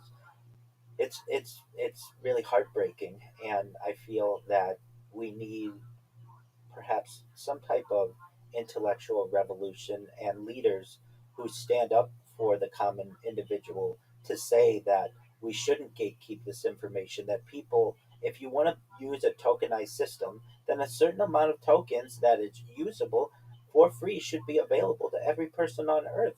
uh, if this is the kind of system that we need. There was a major push toward the late 19th century, early 20th century for the building of libraries, especially in urban areas. And I almost feel like we need a similar push for freedom of information, especially within the realm of AI and being able to have an archive of the internet and just libraries in general.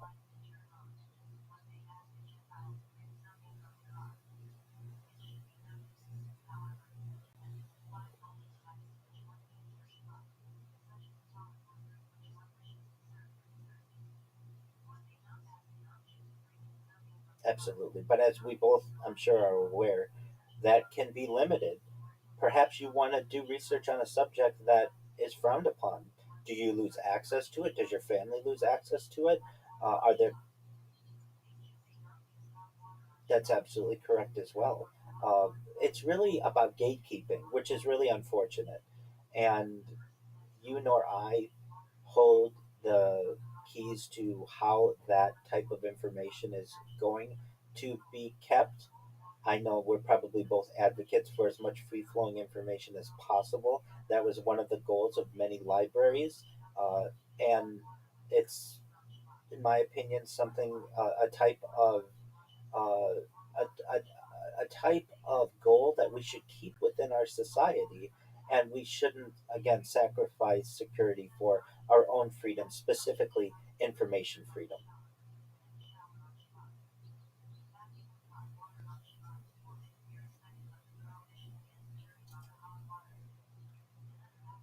Yes,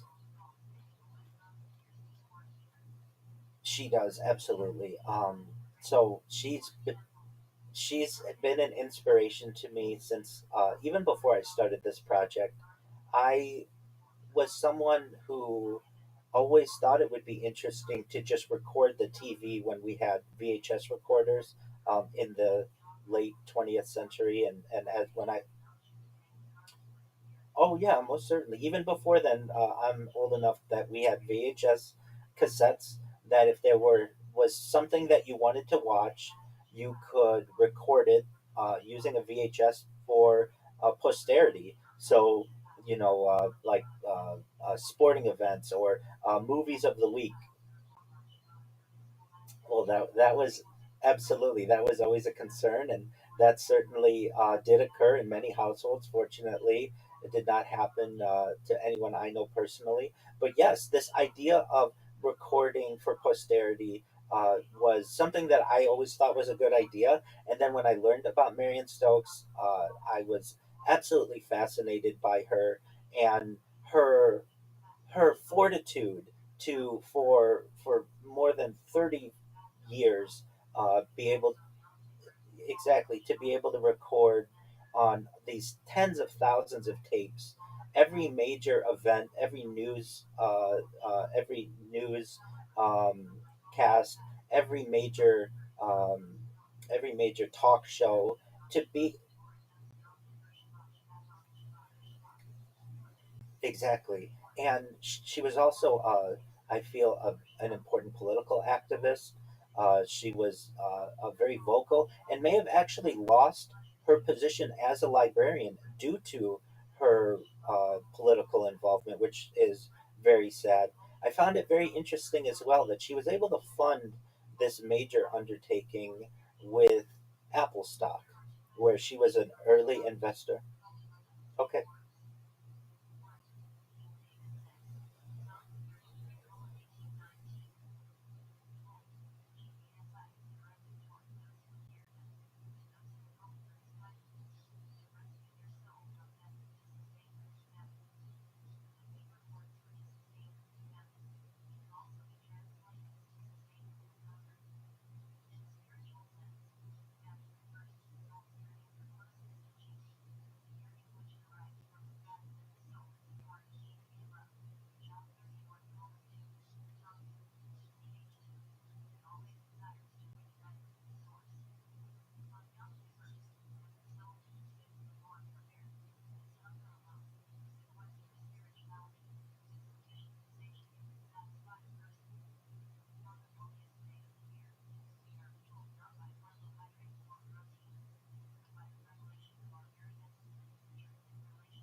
Most certainly.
Oh, absolutely. It's one of my favorite websites.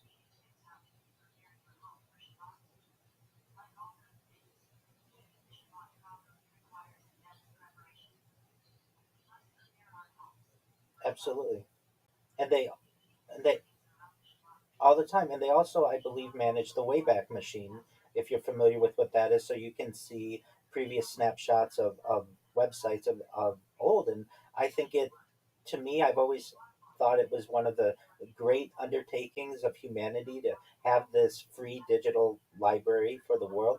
And if anyone has the ability, please support them, because this is an important undertaking for all of humanity. And I certainly don't want this information to be paywalled. And for those in the audience who haven't gone to archive.org, you absolutely should. It's an amazing resource.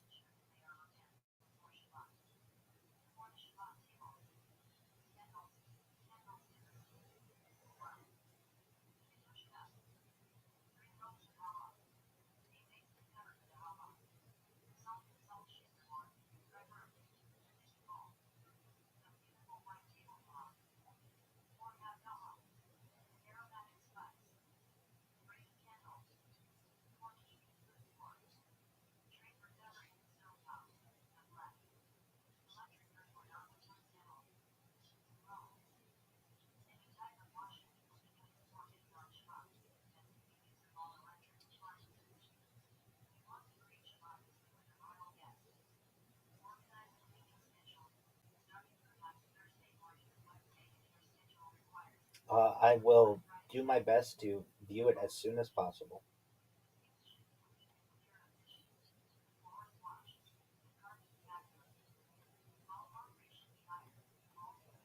Definitely.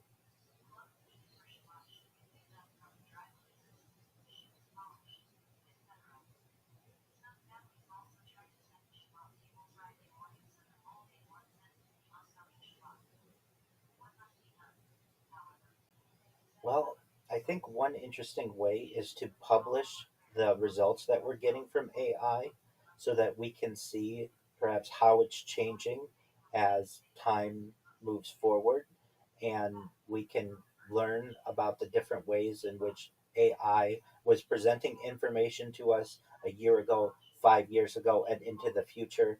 the different developments that we're seeing, we'll be able to perhaps control different biases or uh, tilts that we may be seeing with AI. The more public that we make this information, I feel the better.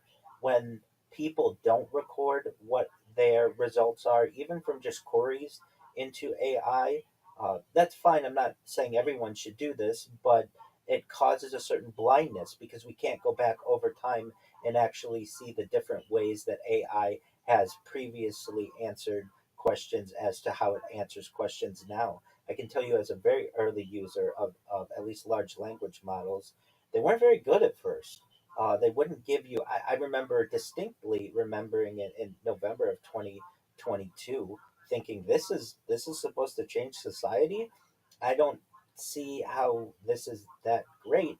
It was really an artificial narrow intelligence that hadn't yet developed very much, and it wasn't much different than a chatbot. But very quickly, we were able to see how important it would be in society. And I've done my best to archive this as well. I have multiple blogs. One is rabbirothschild.blogspot.com, where I have literally put my queries from ChatGPT in the early days and published them so that people can view them in the future and see the different answers that perhaps we used to get versus what we're currently getting. And I think that if the more that we publish this information, the more opportunities that we have to study it and see what different results we're getting.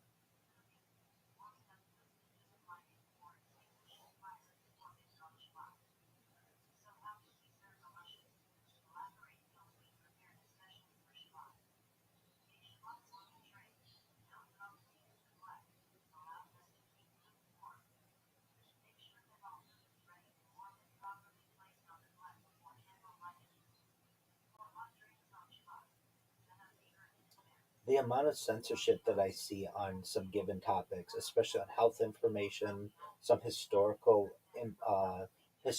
events, it's it's it hallucinates more, I would say, than it did in its early days. In the early days, many times it would just say, I don't know that information, or it would give you an honest answer. It wouldn't necessarily make up information that it would have, but nevertheless, you would have to correct it even in the early days of the large language model, like you have to do today.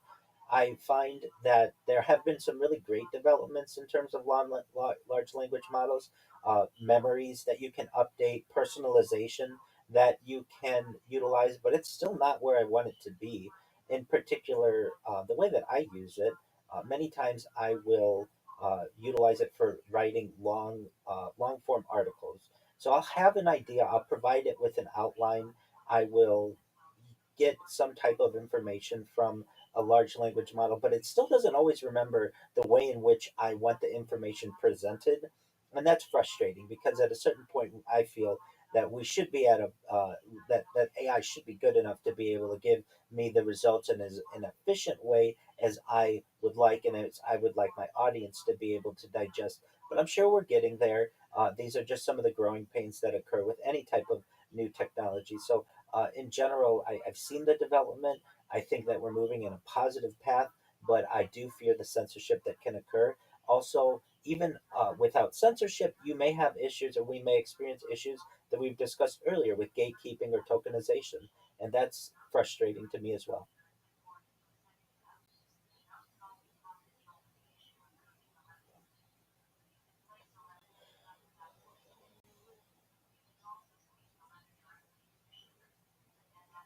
You get a little bit of both, and yeah, it and I use ChatGPT, I use Meta AI, I use OpenSeek, Perplexity, Copilot, Gemini, you name it. I use basically all of them, and some have different strengths and weaknesses.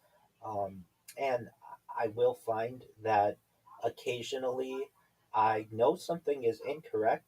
I will say to AI, "That's not how that worked," or "Are you sure about that?" And then it will have to say, "Oh, you're right. I, got two wires switched or whatever. Here's the correct information." And that's of concern because if people go with that first initial um, uh, response exactly to their query, they may run into incorrect information. So, what I do, and perhaps what the audience might find to be interesting, is I will get a response from one of the AI models. I will take that response and put it in a completely different AI model and ask for logical soundness to make sure that there aren't any glaring holes.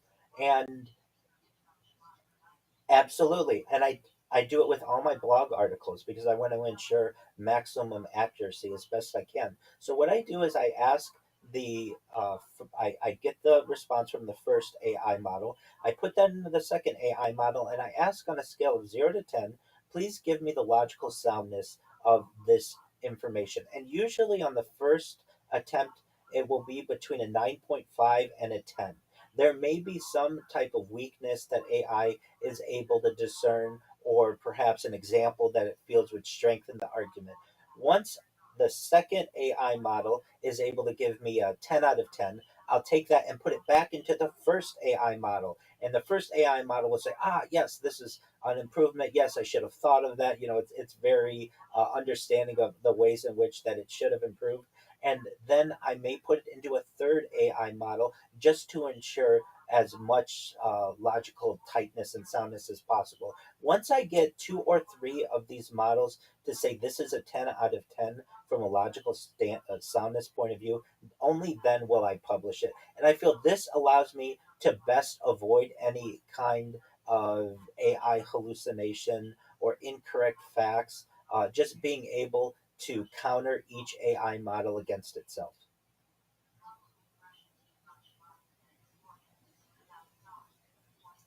Yes, not only do I not only do I do that, but then I use text to speech to make sure that it sounds logical to me as well from a natural speaking method.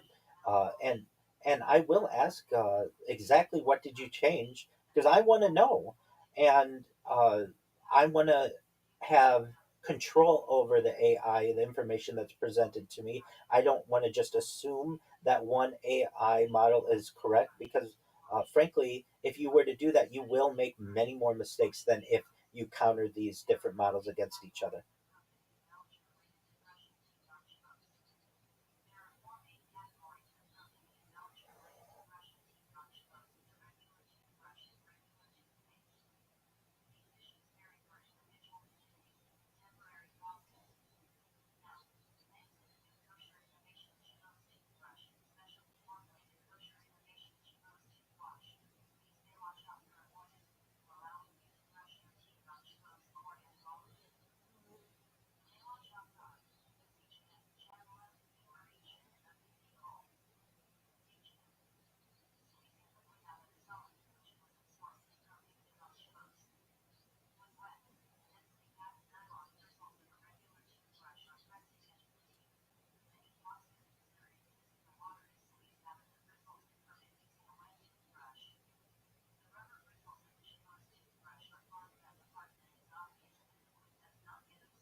Yes, she's an inspiration to me, and in the same way that she wanted to document perhaps the spinning of news or information, it has done the same for me. I recognize inconsistencies that we experience on a daily basis. Sometimes the news will report a certain event in one way in the morning, and it's like someone told them don't report it that way in the afternoon, and it will be changed. And I have an archive of this. I feel I'm on a journey very similar to Marion's. She basically was able to start utilizing this technology in the late 1970s with the advent of the at-home VHS system, and she basically had to get into a routine. Every 6 hours or so, she or her husband had to put in a new tape to be able to archive the information. And I do the same every 12 hours. And what I'm doing is a new type of technology as well, which is basically cloud computing and data storage. And so I feel like I'm on a similar journey as she is, and we're able to discover much of the same information changing and the fake news and whatever other type of term is wanting to be used, we're able to archive that in real time. And I can't say that I've been able to learn all that much about myself personally as of yet, but it does occur. I recognize, because I've heard myself speaking so often, different words that I use generally quite often, and I do my best to avoid them. But then I also recognize that there's a reason why I'm using these words. I would like to be able to digest all the information in a better way. I just haven't had the time because the project itself takes up so much time. I know Marion Stokes in her later years was able to have an assistant who would help her to be able to make many of these archives up until 2012, and I've had to utilize AI to do the same for me. So, in many ways, we're walking a very similar path with Marion and VHS, and with my project and cloud data storage, and her utilizing an assistant, and with me utilizing AI systems to automate much of the archiving. And there are very few of us who know what this journey is like. To give the audience an idea of how much data did she actually archive and how much have you archived, Rabbi? So, as you had previously said, she archived from 1977 to 2012 approximately 35, okay, approximately 30 plus 35. So she had a total of between 70,000 plus video cassettes or so. The estimated amount of footage she has is 500,000 to 800,000 hours. And as we previously stated, it's being digitized by the Internet Archive. Again, give to them. I'd love to have more of this information available faster. I've always wanted to delve into her complete collection. From my standpoint, and now this is approximate, but at any given time, I'm recording from anywhere between 10 and 30 different devices, and many of them have the same camera angle, but they may be separate streams. So, just for a rough estimate, we'll say 20 different camera angles for 5 years. So, approximately 24 hours a day, times 365 days a year, times 5 years. Each camera is about 43,800 hours. And 20 different camera angles in total is about 876,000 hours of footage. So I have a similar amount of footage that I've been able to archive over the course of the last 5 years that Marion did over 35 years. Now, it's not nearly as much of a physical task as it is with Marion, where she would actually have to remove the cassette and put in a new cassette, open up new packaging and stuff. All I necessarily have to do is generally hit go live on a different stream. But to give the audience an understanding, what my project has been able to compile is very similar to what she's been able to compile. Essentially, I have the equivalent of about 100 years of continuous viewing time, which is an immense amount of information for a person to be able to archive, and an immense amount of information for people to be able to study into the future. And thus, having archived about as much as she has archived, I feel that I am a modern day Marion Stokes. She's been absolute inspiration to me, and I hope to continue to do this for at least 35 years as she did. I'd like to do it for the rest of my life, God willing.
Well, it's an unfortunate story that you have of that person that you know, and I anticipated that's what you were going to say because they're not the only one.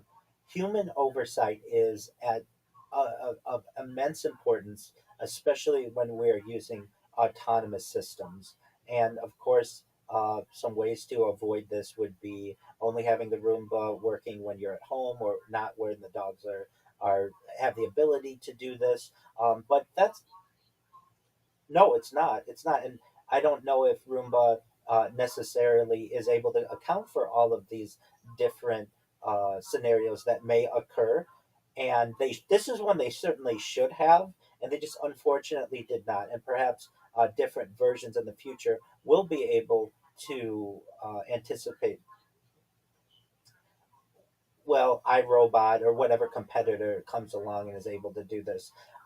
I personally have seen, just from an environmental services point of view, some of the most difficult types um, of people of employment or careers that are going to really push the limits of AI are these types of scenarios of cleaning up after people because they or animals because it has to be so delicate. And really, what we have to ensure is that there's human oversight, or else we can have self replication that can cause major issues. We can have uh, an issue where a small amount of doggy doo doo could actually cause major ruin to an entire floor of a house or so. And thus, it's important to have human oversight, whether it's a Roomba or whether it's um, an Optimus robot or a self-driving car. Whatever it is, we need to have some type of human oversight because there will be edge cases, like in a case where a dog uh, defecates on the floor, where the autonomous system has not foreseen that event or does not detect it, and it can cause far more bad than the positive that it is supposed to be able to give to a human life. And this is just a small scale robot. Can you imagine in terms of an entire data farm or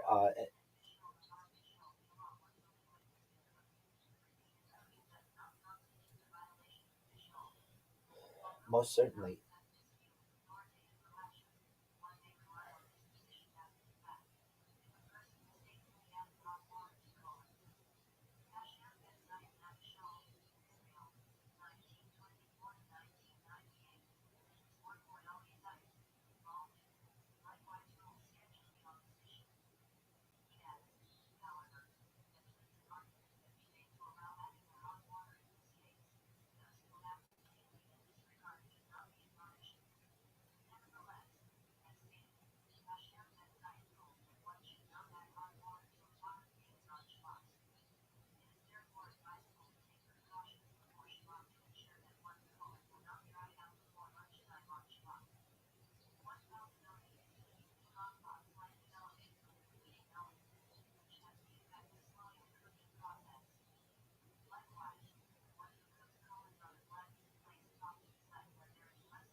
Well, with any emerging technology, there will be circumstances, like in this case, where a challenge may emerge and unfortunate events occur. This is a really sad scenario that I feel is somewhat inevitable in terms of any kind of emerging technology. I am someone who feels that um, this happened in Arizona. Phoenix, in particular, is a leading city in terms of a smart city. It has excellent weather. It's generally built on a grid. And of any place in the United States that this perhaps could have been avoided, it should have been there. But even AI isn't able to detect all of the different, perhaps, environmental issues and scenarios that can occur. And when that happens, humans are at risk for major injury or, unfortunately, in this case, fatality. I, I personally don't think we need to throw out the baby with the bathwater, meaning I still think that self driving cars are the future and have an important role. We do have some human uh, fault here as well, that the person was looking at their phone and they should have been the oversight. So perhaps they have uh, a role in the death of this person as well. And for they well, you were saying they were. Oh, no, no, no, I understand that. And I'm not saying whether they should have been or not. I'm just saying that they did have the opportunity to have human oversight, and that was, they failed at that. Uh, we're at a time when we're not fully autonomous yet. We are emerging towards that realm, though, but we still have laws on the books that do say that full autonomy, at least in most jurisdictions, is not allowed. That humans do have to have some oversight, and whether it's the automation of a vehicle or even a Roomba or even bigger systems that I feel are of major concern in terms of drones and swarming and perhaps even going into some science fiction realms, something called gray goo, where you have a self replicating nanobot environment that takes over the entire planet, can occur. All of these are realistic possibilities without human oversight. And thus, at the end of the day, humans need to have control. We need to be able to unplug the machine. We can never give full autonomy to robots or AI, because if we do, we're in danger of hurting others, and that's something that we should want to avoid.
It's it's an excellent opinion to have.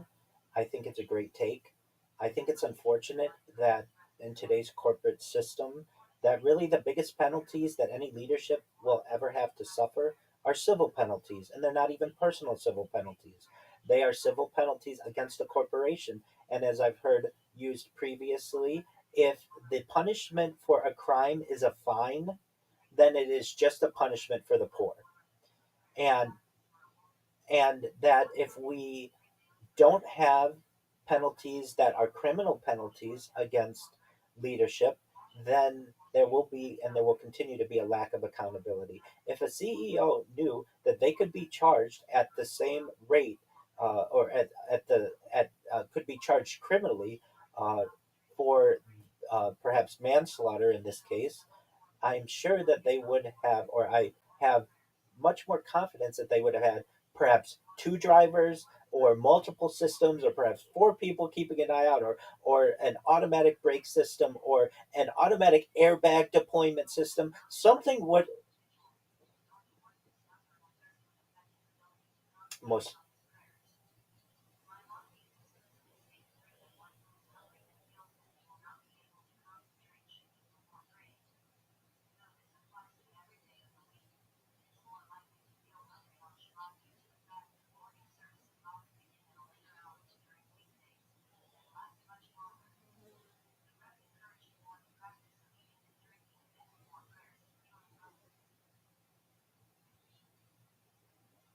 Yeah, we're really looking at some type of optical recognition system, some type of eye detection that the car will basically slow down or shut off if someone's eyes are not on the road and they're not allowed to be on a cell phone. That's another thing as well. If you were part of this program, you would think that the the corporation would say no cell phones in the car. uh, if you have to document something, we have other ways to be able to document it as opposed to texting. These are definitely questions that I would have for the leadership of this organization.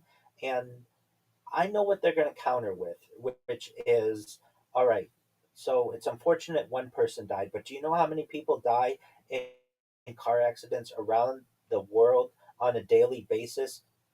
I reckon I recognize that, and I don't think that it necessarily justifies it as well. Ideally, I don't want anyone to get hurt or die specifically.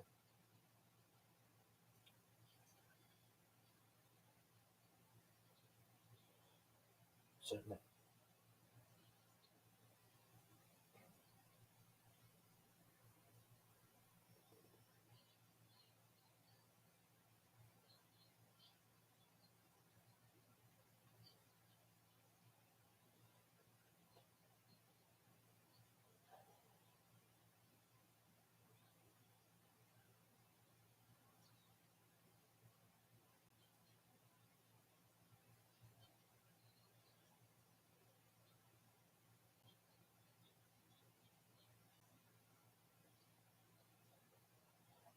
absolutely. I mean, you and I, we're two novices essentially in just this industry, and in terms of the specific engineering of an autonomous car, and we've already come up with some solutions that could have prevented this. Multiple people in the car, automatic braking systems, perhaps an airbag that could be deployed, uh, sensors, facial recognition system, uh, eye detection, no, just a policy of no devices in the car. Even I've always felt that we sacrifice aesthetics for safety in the automobile industry. Why don't we have soft bumpers? Why don't we have like a like rubber around the exterior of the car? It may not look that great, but it would be much safer for people to hit rubber on rubber or rubber on human tissue as opposed to hard plastic or metal that occurs that's very expensive to repair and really in many ways can have deadly results. I've never understood why we make the sacrifice for aesthetics in terms of safety, but we have. And under this system, you and I have come up with a handful of ways that this could have been prevented. Do I think we'll be able to prevent every single human death from autonomous vehicles? I don't know, but I think that's the goal that we should have.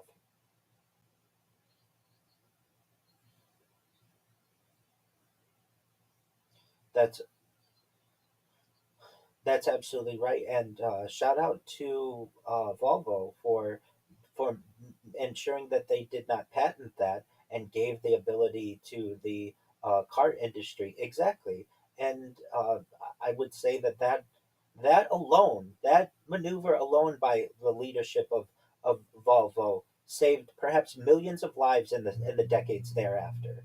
And we cannot we all should be thankful that a company felt that such a an invention should not be constrained and should not be gate kept.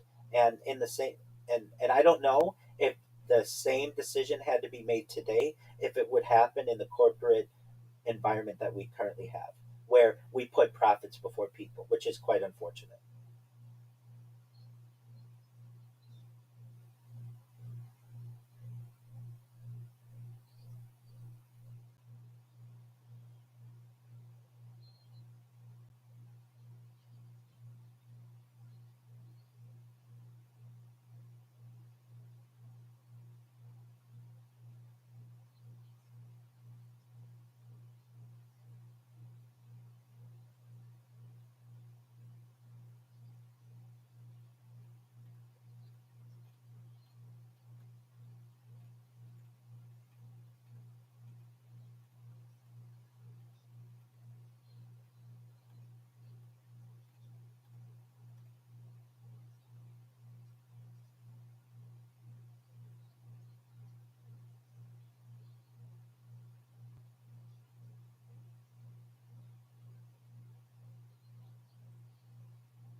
Well, that's shocking. So that three times the queries that are made are for either uh, friendship, relationship, absolutely, as opposed to more what we would traditionally think some this type of tool for which it would be used, which is homework help, research, helping to write a paper, something book report, something along those lines.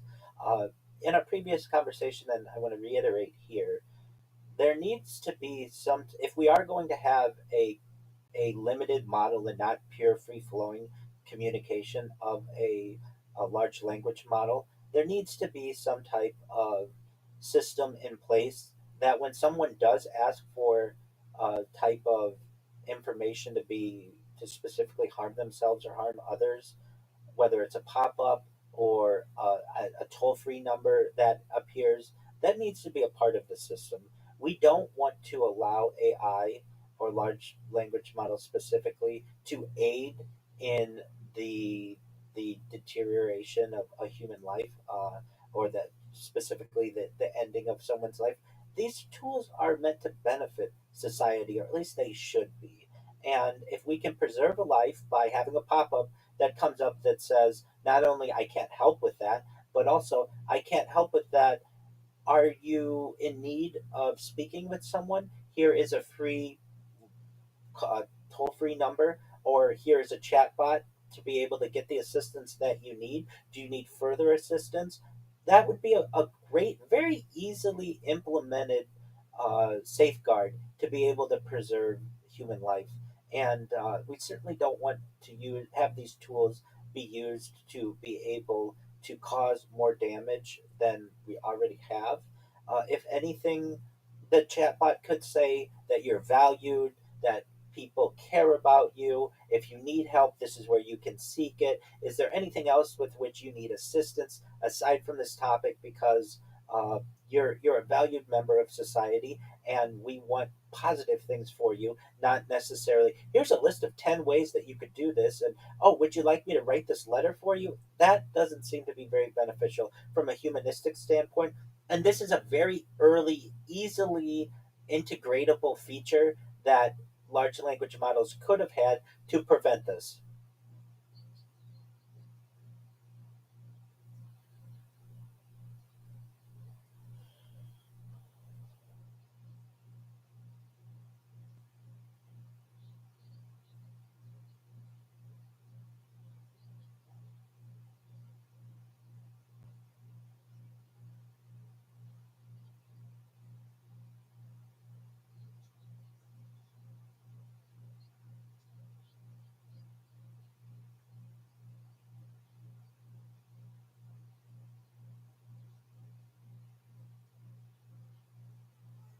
Absolutely, and you wouldn't think that it would take years to develop this. This to me is a day one kind of implementation that you should have had.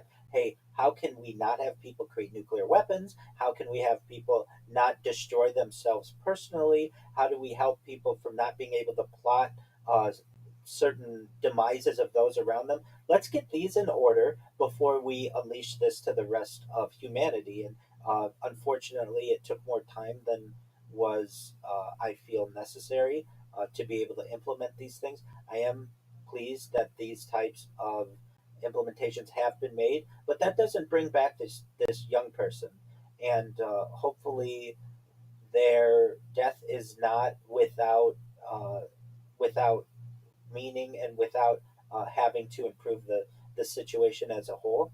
And it's quite an unfortunate situation where we have had in both the autonomous vehicle instance that we've given or this large language model example that we've given, human life that is so precious has been taken away, and at this point in technology can't be brought back.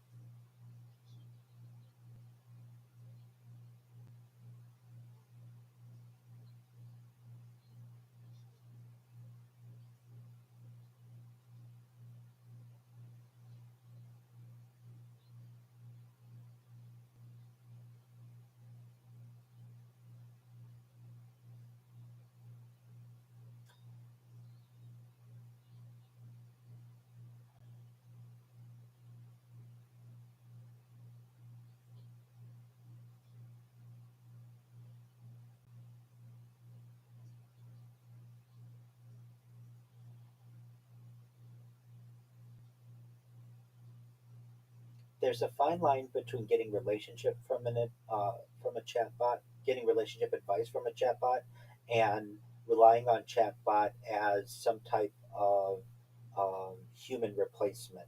And I mentioned it in our previous conversations, but I have met people in the digital world who are doing their best to be able to create apps and different platforms to be able to create a digital spousal replacement or some type of uh, robotic entity that replaces traditional one-on-one human interaction. And that is going to open up a lot of questions from a morality standpoint. Uh, we're going to have people who are going to fight for their digital relationship to be taken seriously. We will get people who will want to marry computers. And where does that?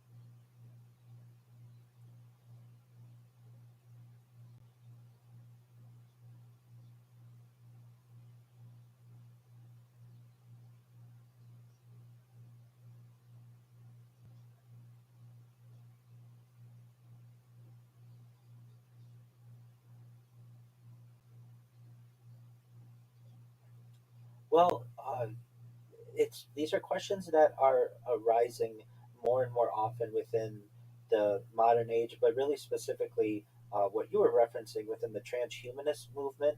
The idea, the technology that you referenced is something along the lines of mind uploading technology, where with someone's consent, and that's very important, We scan their brain into a computer like a CAT scan or an MRI, knowing where every atom is in their central nervous system and their peripheral nervous system for later download. As an android, an avatar, a cyborg, a cybernetic being, a clone of themselves, a robot, an ethereal being, whatever it is. But at what point does that being no longer what at what point are they no longer considered human? At what point are they no have rights? Uh, can enter into contractual obligations. Uh, this isn't a typical conversation that our evolved Homo sapien self has had to have over the course of our evolution. We're now moving into a new type of being, some type of cybernetic being. And in terms of free will and love, you and I had the discussion as well. Perhaps the idea of what a lifetime contract may be will have to change. That till death till death do you us part in the traditional marriage way in the Western world may have to be augmented into some type of temporary uh, uh, marriage contract that doesn't last forever, because forever is really a punishment. So maybe there may be some type of temporary safeguard that if you're in love with someone and they're in love with you, you can enter into a marriage contract, but it's on a limited basis. Perhaps 1 year, perhaps 7 years, perhaps 10 years. And if you continue to love that person and they continue to love you, you can get that contract renewed and keep doing so. But if you have the type of technology that we are emerging toward with life extension technology and reverse aging, there may be a certain point of time where you both get sick of each other. And if that happens, you should be allowed to leave that person and go fall in love with someone else if you want. And something that I think is really unique to this story is, let's say we're able to live longer than the traditional age of 80 into 100, 120, and perhaps hundreds of years into the future. How beautiful a story would it be if you could re-fall in love with your first love, perhaps a century or two into the future? These, it would be absolutely wild, but these are realistic possibilities with this type of technology. Now, back to your original point of the adolescence and the exact.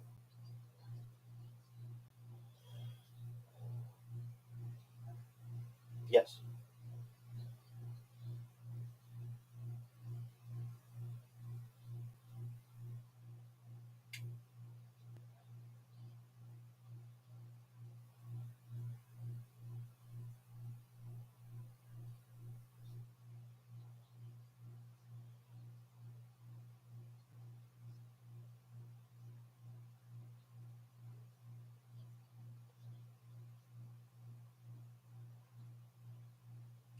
Oh, well, there are a lot of emerging topics that occur here, at least with the children aspect of it. In my own way, I'd like to have them focus more on that 25% as opposed to the 75% that's in terms of research in school and for those things. But I recognize that this type of tool is going to be used to explore the human psyche, human libido. Many times, individuals, especially young people, don't have the same ability to just get into a relationship like an adult would be, and they still have those feelings. Generally, once they're post-pubescent, at least from a biological standpoint, they are able to reproduce, and generally, uh, humanity or society restrains them for a few years thereafter. So the feelings that they're having are perfectly natural, and uh, and I would say that as they become adults and adults are able to make their own decisions, we're going to have different options. We will certainly have your traditional monogamous relationship, but perhaps people are moving more towards polyamorous relationships.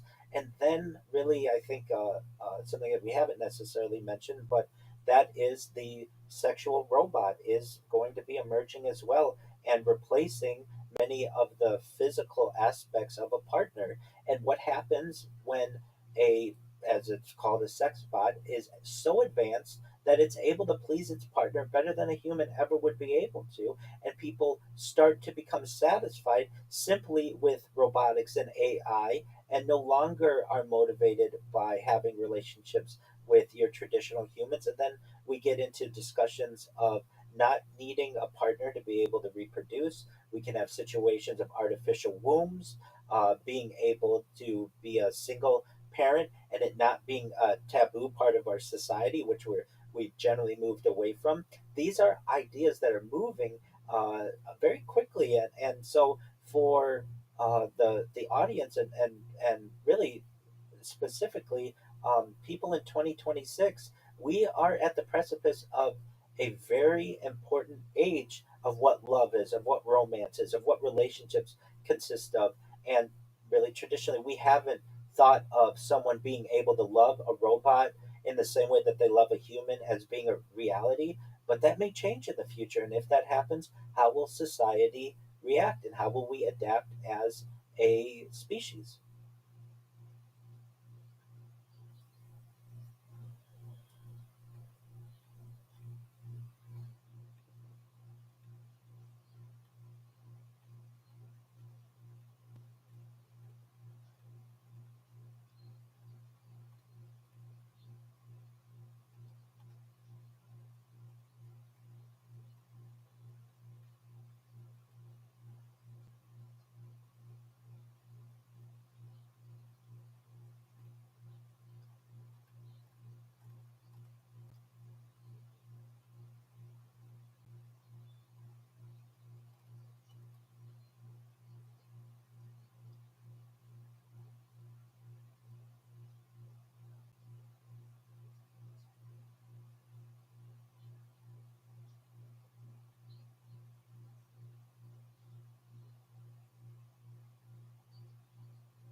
It's a tool, and it could be used to benefit or to detract.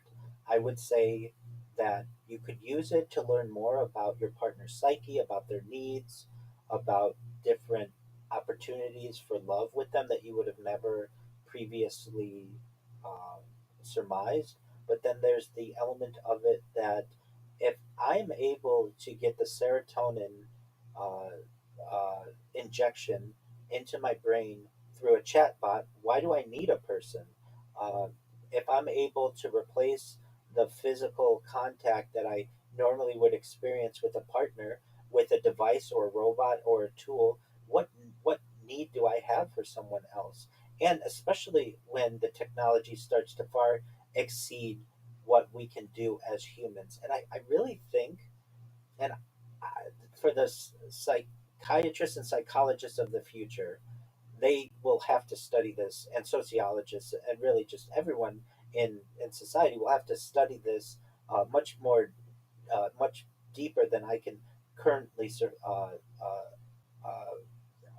more than I can currently surmise. But I think that even men and women might be different in how we have these connections. I know many men who have said, and maybe it's just been in joking, but they've said that I'd be absolutely fine with a robot if she did everything that my wife did or a girlfriend did, and she wouldn't argue with me, and we were able to have relationships together, and all of that. I could see that being absolutely fine. And many of the women with whom I've had discussions on the same topic, they have said, yes, there are tools, and robotics might have a part in this, but I do desire that at least one time physical connection with someone. And I understand that as well, so that they feel that it's organic and not necessarily completely, uh, completely. technological or uh, I would say it's a more traditional sense. Now, there are men who would feel the same way. I don't want to say it's split completely between men and women. I certainly don't want to say that, but I'm saying that there are aspects, and usually I hear this opinion more in women, but not always, that say, I want the organic physical touch of a person. And if they're not there, I can't be with them, and I need to replace that in one way by AI or a robot, I can do that. But I don't want that to be the only replacement, the only option. I do want that organic relationship. Then I've heard that opinion, and I've heard from men that they are not just from men, but from generally more male perspectives. And it may just be an issue with who I've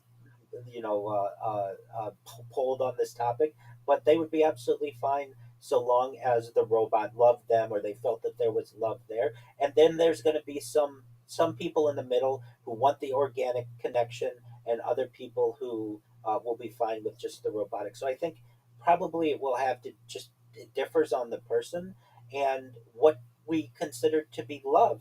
Right now in 2026, if we heard someone say, I love a computer or I love a chatbot, that's going to sound quite strange. But in 21, 26, will that sound so strange? That might be the norm. And that's a fascinating century that we will undergo if that becomes the case.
I think it depends a lot on definitions, how we define love, how we define a relationship.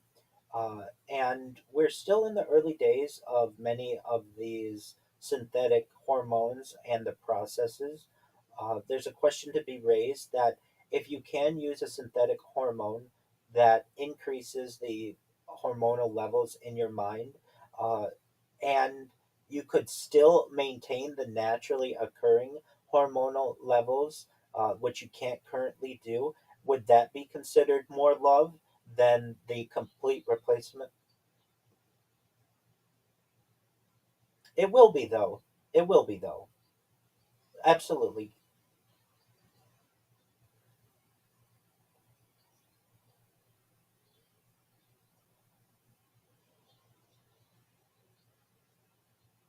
I'm looking at this.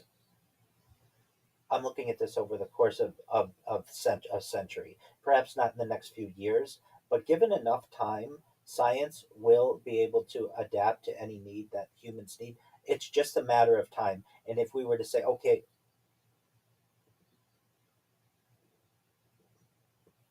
that's correct. That's absolutely correct. That's absolutely correct. So I'm in agreement with you. The current reality is that the synthetic methods of replacing hormones cause an issue where the body does not create them on its own and relies upon the synthetic influx. And is that considered love? I would say, if anything, it would be synthetically enhanced love, but not traditional organic love that perhaps most people are used to experiencing or think of when they think of love. And then in the hypothesis that I give, we recognize that that's an issue within society, and that scientists will work on methods within the medical industry to be able to perhaps allow for that synthetic love to occur, but still allow for the body to be able to replace that. But like you said, that's a possibility. Uh, it's not necessarily here within the next few years. I'm someone who perhaps is too uh, positive in what I think humans will achieve. And if it doesn't happen in the next 100 years, it will certainly happen perhaps the next 1,000 years if humanity continues, because it is something that does seem like it is a, a possibility to be able to fix. It doesn't seem like it's an impossible uh, scenario. It's just a matter of time. It's That's correct. So, and specifically with the current reality, would we call traditional love that has no synthetic influence? That's love, right? Would we agree on that? Exactly. Okay. So then, if we have someone who is using synthetic dopamine or endorphins or serotonin to be able to enhance their ability to love with someone else, could we agree that that's synthetically enhanced love?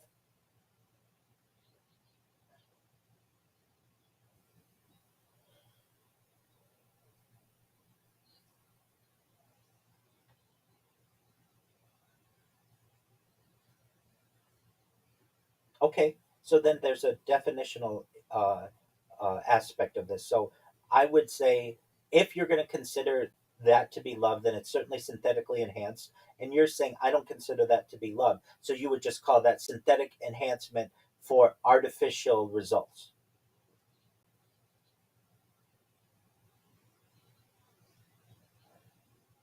Okay,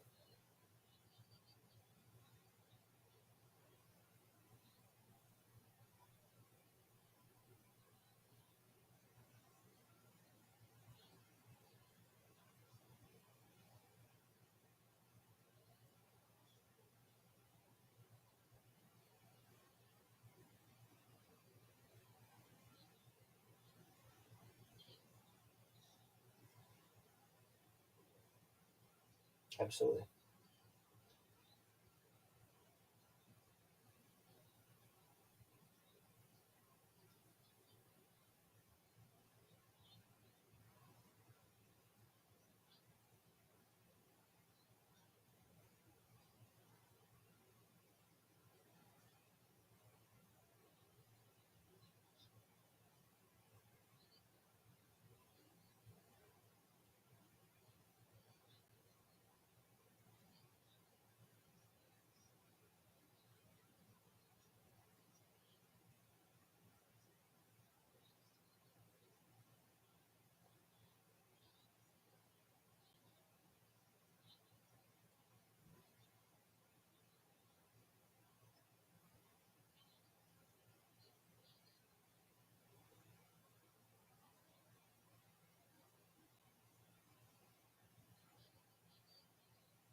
I agree with you and many of the things that you've said. I feel as if it depends on the environment. If you have tribal individuals, they're generally aren't a lot of restrictions or challenges to mating that there are in a more developed society in terms of uh, transportation, in terms of cost, in terms of shelter. And the higher and higher those costs get, the more and more I feel people will rely on the artificial substitutions. If someone has a uh, limitless budget, it's much easier for them to date a and have and have an organic relationship than it is if they're on a limited budget and don't have.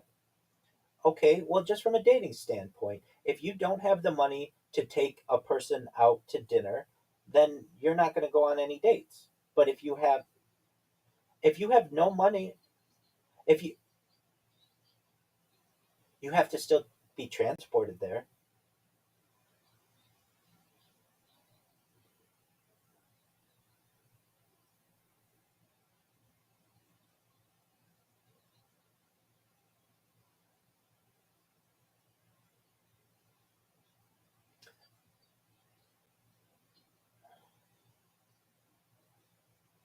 I'm in agreement with you on that, but the sexual relations doesn't necessarily mean a long-term healthy relationship either.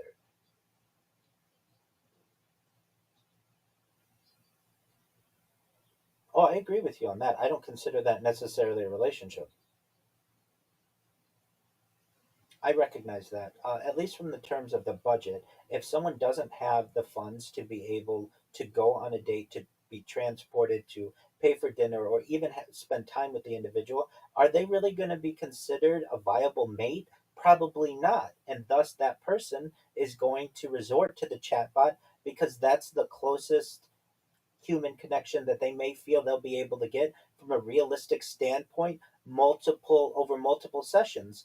Sure, they may be able to find someone on Tinder and be able to have a one night stand or just a random fling, but is that really going to be something that is going to give them the type of connection that they feel over a long period of time? Likely no, and that's why they're.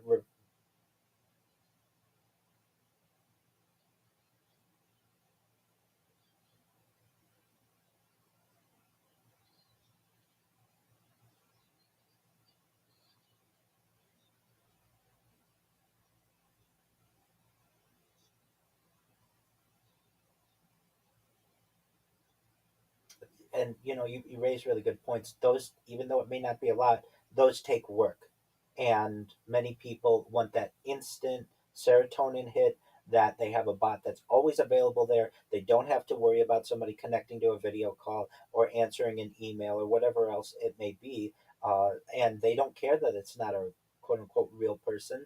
They're still getting the same response that they want out of it, and they're satisfied with that.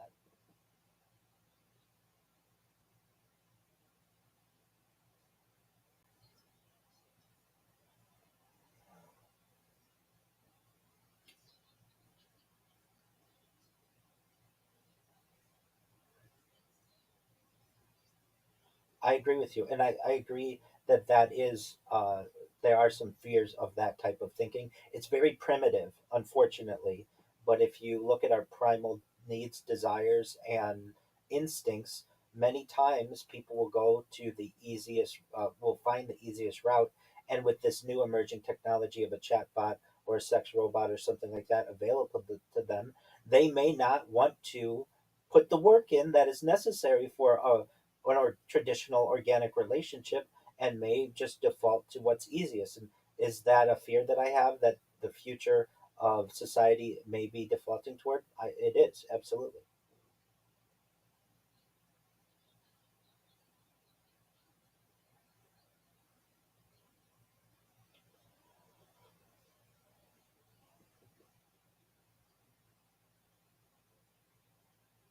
No, it's not.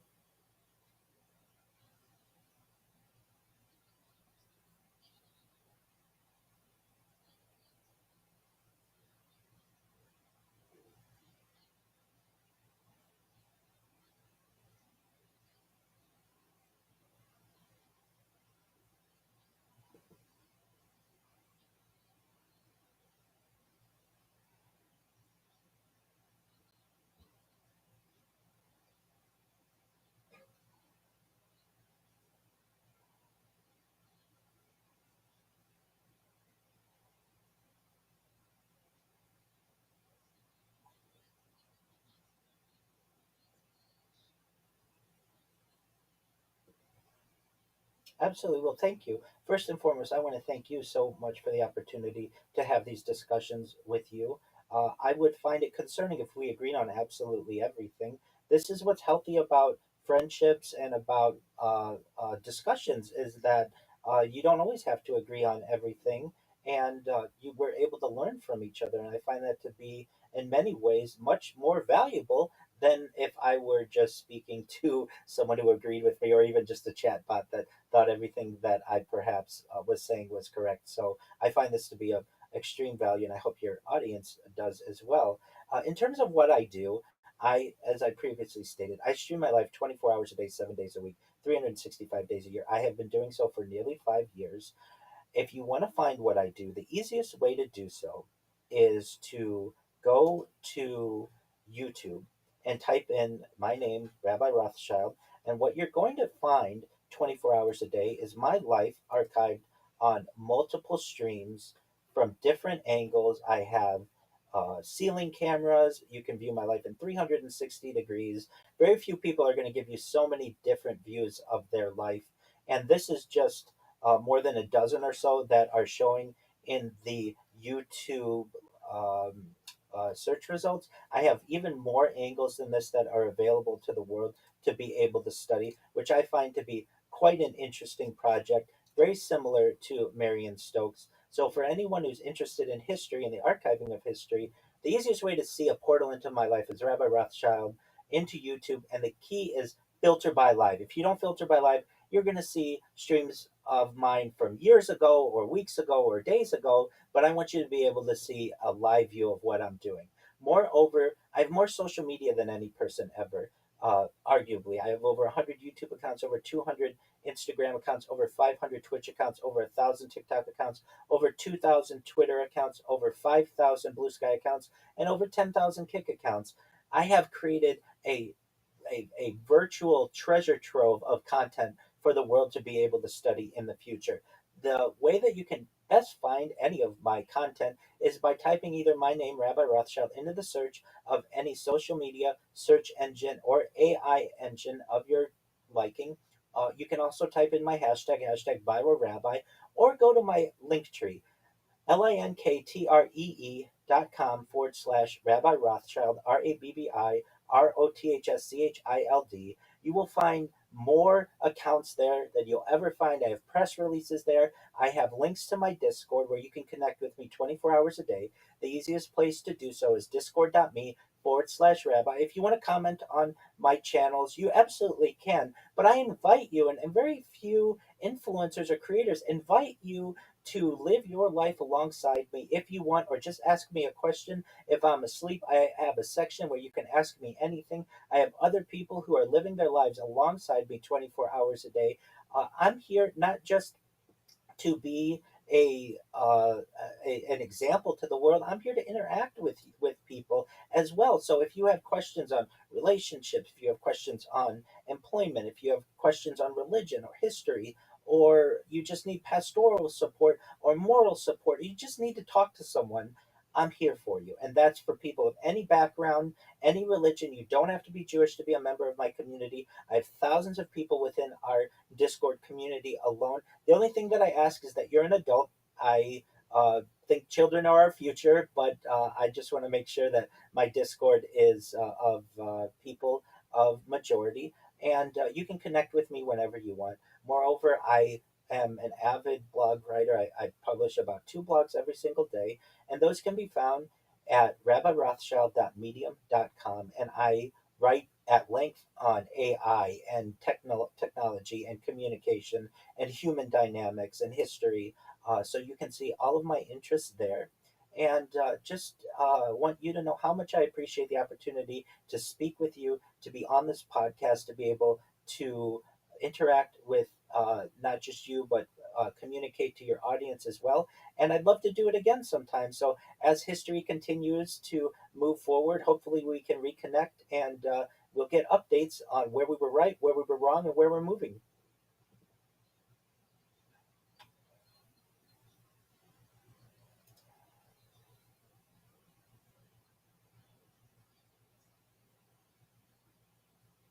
Oh, I do absolutely. Yeah. and I have thousands, and just Gmail alone, I have over 100.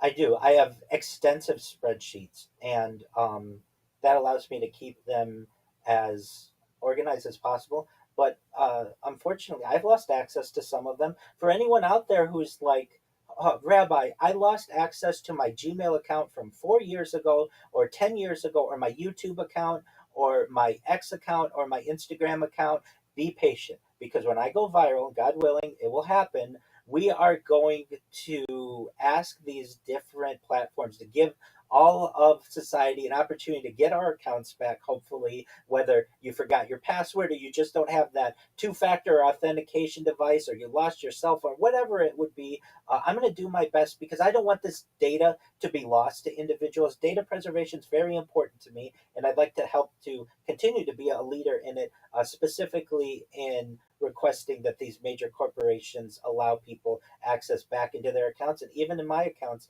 I've lost access to them, but I don't let that get me down. I just create another one and keep on going.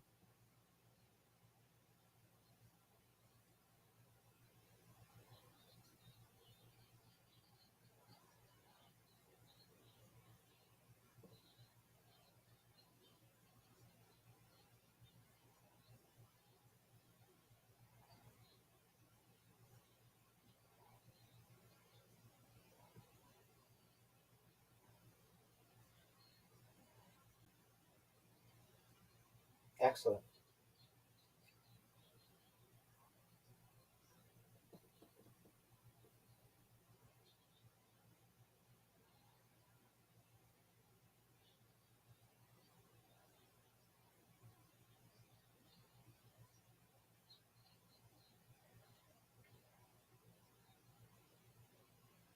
I appreciate that. If I may, I didn't know that you would be giving like an overview of some of the topics that we've covered. So that one part where I began reading my notes, if you can remove that and just go into where you start to give the description, I would completely appreciate that because I just wasn't sure and I wanted to make sure that I was accurate. Moreover, if it's okay, I'd like to send you my relevant links, perhaps for the description, and if you need a headshot, I can send that along as well.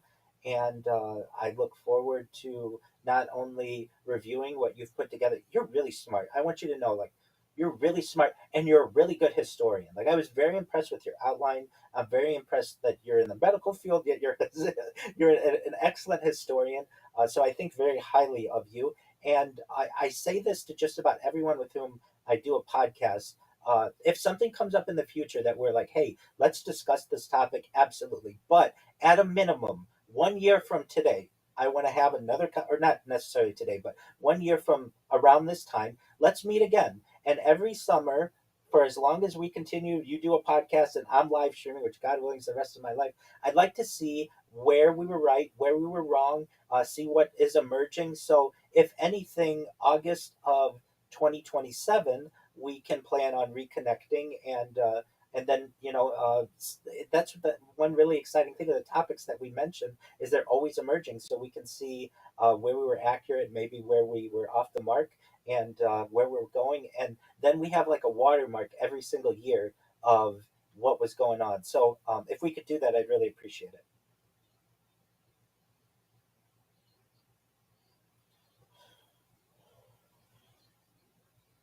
Absolutely.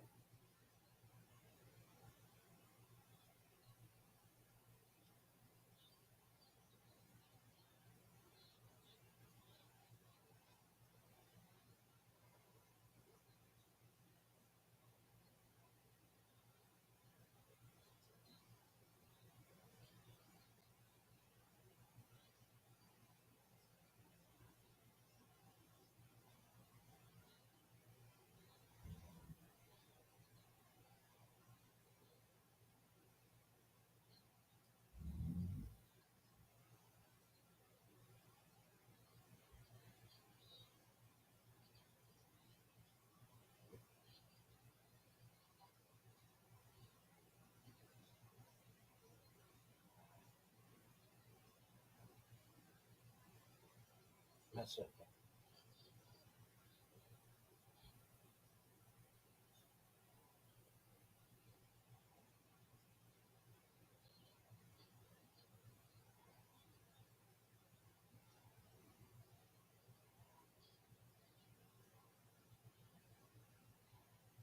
I agree with you. If I may ask, what time period is your book taking place? Okay.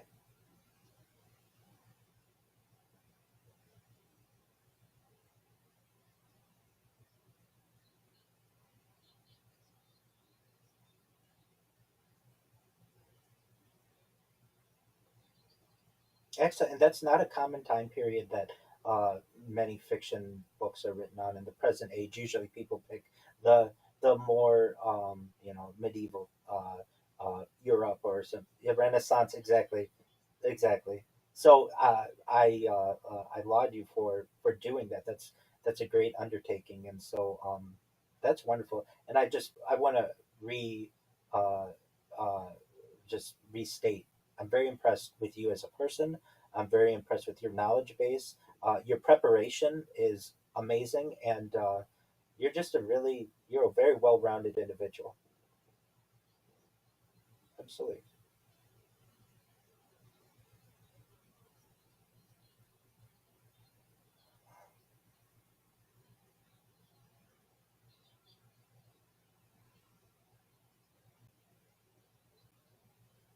Oh no, most certainly.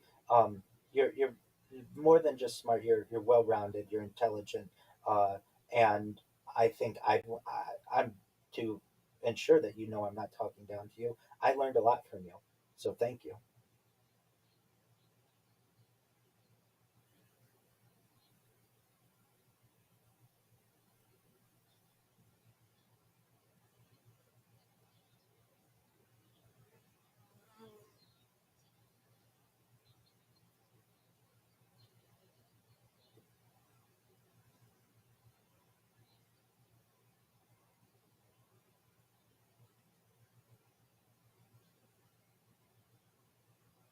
I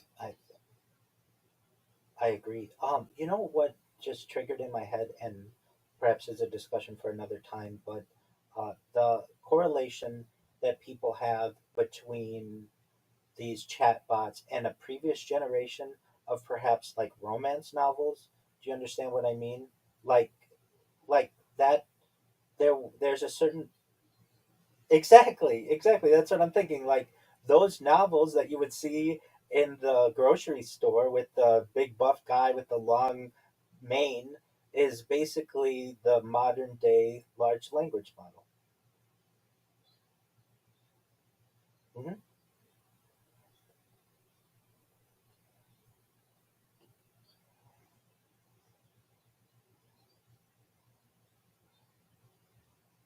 Exactly, and you're on the same track as I. That we are those people who may get into that type of genre can have their reality distorted, which is unfortunate. But in the same way, people with large language models are having their reality distorted as well.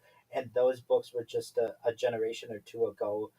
And I think we certainly pornography has a role in this as well in distorting what is realistic for the body of an individual and just their personality. But even before then, within literature and literotica and such, um, we're moving, and we can see its development. But as we were having these conversations, I thought to myself, you know, somehow, some way, people had to have these types of opportunities or um, uh, uh, resources. And what was it? And I guess it would have been like a romantic novel. And as we see that with like the emergence or reemergence of something like 50 Shades of Grey, that still is a popular genre for many individuals as well. And now with the large language model, it kind of becomes more interactive, I feel. But it was just something that came to mind. As I'm sure we could continue talking at length, but uh,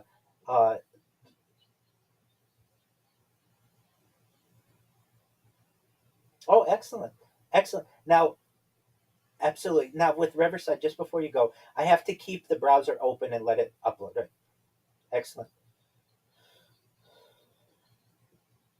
absolutely. Thank you so much, and we'll be in touch. And God willing, 1 year from now, we'll see where we were right, where we were wrong, and where we're going.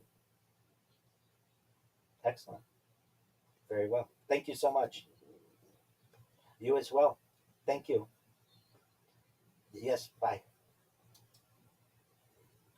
Shout out to Leah.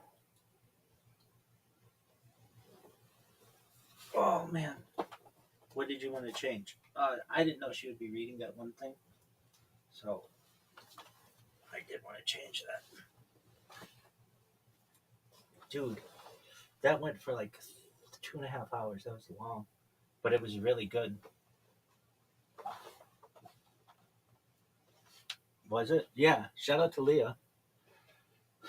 That was great.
Kid's got mitts and his hips are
according to him, such passages will become clear with, well, intense devotion to the text, with God literally rewarding the student through divine apperception of the material. He argues that one should begin one's studies. Reverend Andrew, can you hear me? That's the same age that Cordovero himself began to. Reverend Andrew.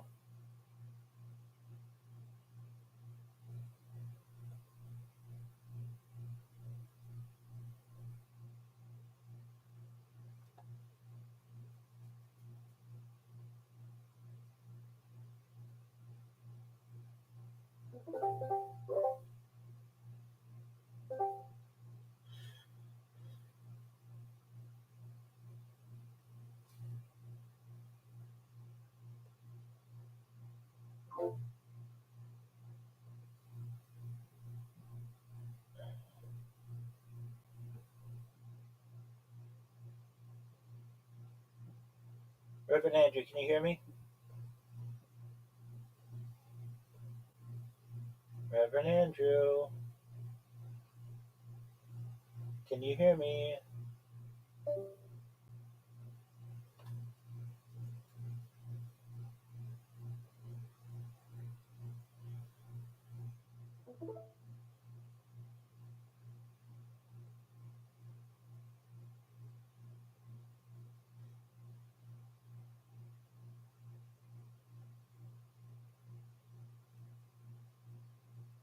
To study Kabbalah, with the ideal time to study being after midnight until dawn, on the Sabbath, on holidays, especially Shavuot, and most especially inside the Sukkah during Sukkot. Now, there's some complicated stuff here to unpack. If you're watching this video, you've probably heard that there's an interdiction on learning Kabbalah prior to being 40, being married, being educated, etc., etc. Well, that's kind of true. This is actually grounded in Pirkei Avot 5, where it would have been Tema lays out something like a life plan. He says at 5 years of age, you should study scripture. At the age of 10, you should study the Mishnah. At the age of 13, you're subject to the commandment. You become a mitzvah. At 15, you begin the study of the Talmud. At 18, you get married young. At the age of 20, you're out there working. At 30, you have the peak of your strength. At 40, you achieve wisdom. At 50, you're able to give advice or counsel. At the age of 60, you've reached old age. At 70, that's the fullness of years. At 80, you achieve effectiveness and strength. At 90, you have a bent over body. At 100, you're as good as Ted and completely gone out of the world. I'm not kidding, it actually is like that. The Kabbalists took this at the age of 40 that one achieves Binah, and given one's previous education on biblical and rabbinical foundational texts, only then could one get ready to take up the study of Kabbalah. Generally speaking, this position held and still holds, but again, given the messianic fervor of Cordovero's day, they were a bit more eager to get people, well, studying Kabbalah.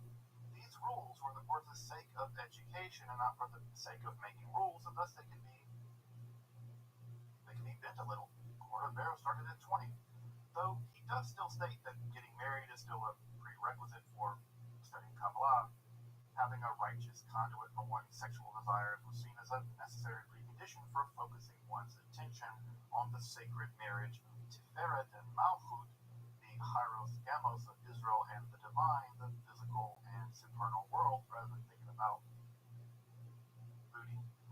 Also, that studying from midnight until dawn, or even multi-day, all-night study sessions, the most famous of which became the custom of studying all night on Shavuot, became a staple of Sabbatean spirituality, mostly underwritten by the novel rise in the consumption of coffee. Coffee became all the rage at this time and really helped them stay up all night. Interestingly enough, a similar trend actually took hold at the exact same time with our Muslim brothers over there, the Sufis, also drinking a lot of coffee, spinning around, staying up. Coffee aside, for Cordovero, the advantages of Kabbalistic study were patently clear. It, well, speeds up the process of redemption. There's always that. It assures one a place in the world to come. It allows one to merit the most glorious death possible, death by divine kiss. It allows one's soul to cling to the upper world even in this lifetime. You get accompanied by angels and the souls of passed away righteous people. It elevates this generation to the righteousness of the generations past. It removes false and idolatrous anthropomorphic conceptions of the divine. Note there, it's a bit like Maimonides. It facilitates proper understanding of the Torah and its laws, and even allows one's prayers to rise up through the regimes of reality, unimpeded by the evil Klipot, whose sinister gravitation seeks to bind the world in eternal darkness. It bypassed the Klipot. Thus, the study of Kabbalah links one with the divine realm. It removes the dross of Klipotic impurity, and it accelerates the process of metaphysical redemption more generally. For Cordovero, it's nothing less than the final key to redemption. Studying Kabbalah will ultimately usher in the perfection of reality. So, To get you started on this, the final sections of the Orna Rav form a summary of Kabbalistic metaphysics as they occurred, specifically the procession and development of the Sefirot as further detailed in his Pardes Ramim. In fact, it's really just a kind of summary of Pardes Ramim. Now, given this whole section is a summary, I'm not going to re-summarize it like 7-zip or something, like summarizing a summary. But suffice to say, it's one of the most lucid depictions of the inner dialectic of the Sefirot as they proceed from the inner sacred void of Ein Sof, and we interact with them here. The text comes to an end with a final study aid. Cordovero actually mines the Sefer Zohar for the many metaphorical and allegorical names for the various Sefirot and other metaphysical entities of Kabbalistic literature, especially the Zohar. As I'm sure you know, the Zohar is a highly allegorical analysis or midrash of the inner life of the divine, especially in terms of the 10 Sefirot. Of course, the Zohar weaves these allegories using an extremely polyvalent system of terms, which are positively confusing even for experienced readers of the text. This might be the most difficult aspect of studying the Sefer Zohar. Here, Cordovero does you a solid, and he provides the beginner with something of a mystical dictionary such that one can kind of decode even such a difficult text as the Zohar on one's own. Again, this reveals Cordovero's deep commitment as an educator. Rather than gatekeeping at every turn, he seeks to empower the student with access to the ideas and the texts central to Kabbalah with inviting clarity rather than pompous obscurity or self-aggrandizement. He really wants you to take up the study of Kabbalah on your own or with a righteous teacher. While not the most famous text in the history of Kabbalah, the Orna Rav is truly a remarkable text, not for its tortured hidden mysteries, but for its welcoming attitude and its transparent invitation to take up the study of Kabbalah for anyone willing to do the work. For this reason, and for all the other ones I've mentioned, I really advise folks interested in starting or restarting their interest in Kabbalah to start their journey with the Orna Rav. Further, it's freely accessible in both Hebrew and English online via Sefaria, so you can literally read it right now for free in the very reliable edition by Ira Robinson. You can find those links to the text in the description below, and it's even published by Brill or nothing. As I mentioned, I'll be coming back to Cordovero's Tomer Devora, the ethical companion to the Orna Rav, at some point in the future. Of course, Cordovero would pass into the world to come in 1570 at the young age of only 48. Legend has it that Isaac Luria would arrive in Safed that very day. As he followed the funeral train of Cordovero, Luria is said to have looked to the front of it and seen nothing short than the divine pillar of fire leading the procession to Cordovero's resting place among the saints of Safed. May their merit shield us. It remains a site of sacred pilgrimage to this day. The Kabbalah of Luria would go on, as you know, to eclipse that of Cordovero, but that's a story for another day. Again, I hope you subscribe and check out my other content on topics of esotericism, including a whole 14-part introductory course on the history and development of Kabbalah. And again, I hope you consider supporting my work of making scholarly and free content on topics in a pretty vast array of esotericism here on YouTube for free.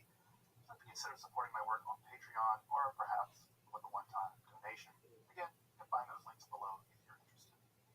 Until next time, I'm Dr. Justin Sledge, and thank you for watching Esoterica, where we explore the arcane history, philosophy, and religion.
Huh.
Hello, Martin. How are you?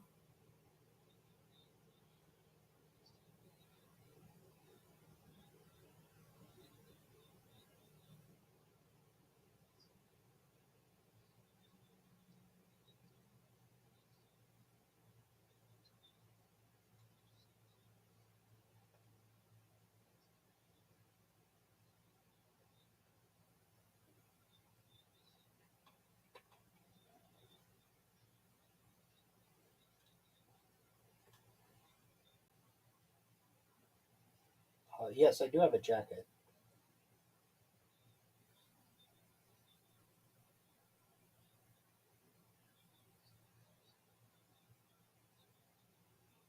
Uh, I can perhaps move the back. I had a pillow. That should make it a little better, and I can perhaps make some adjustments to the green screen so that it doesn't cut me off as much. Sure. Pleasure to meet you as well. I'm excited for our discussion today. Pleasure to meet you as well. I'm excited for our discussion.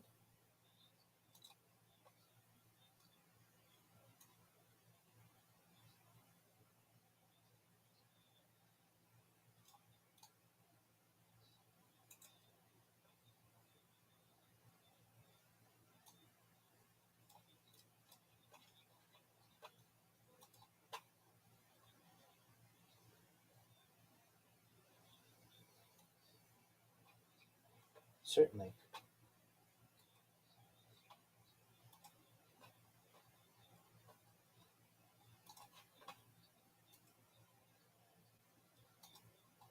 Most certainly. I'm excited for them. And while I am Jewish, I have done some research on what other religions believe in terms of extraterrestrial life. So I'm comfortable speaking from a historical perspective, at least of what their great minds have had on the subject.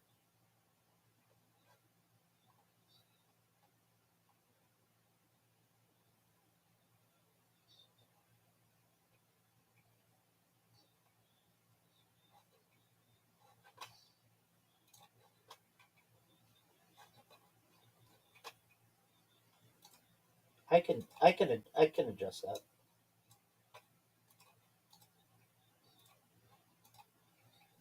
Most certainly. Just one moment.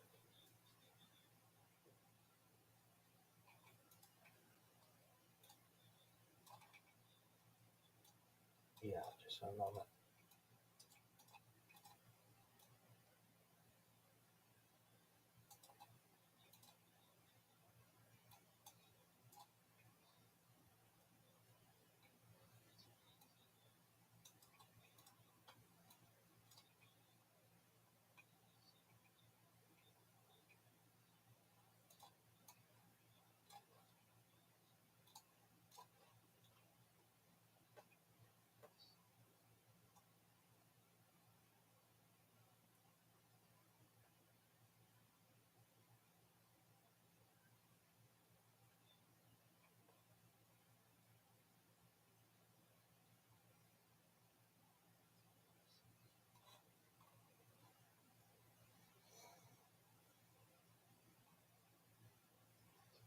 Yeah, the top of your head's no longer cut off.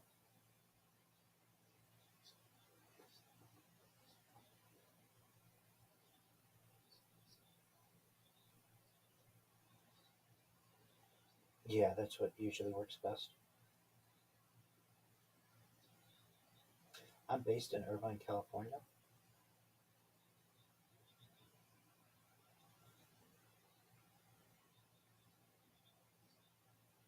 It says strong.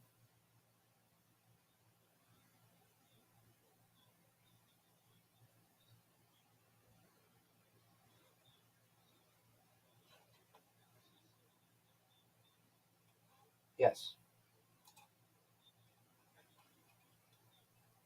Okay. It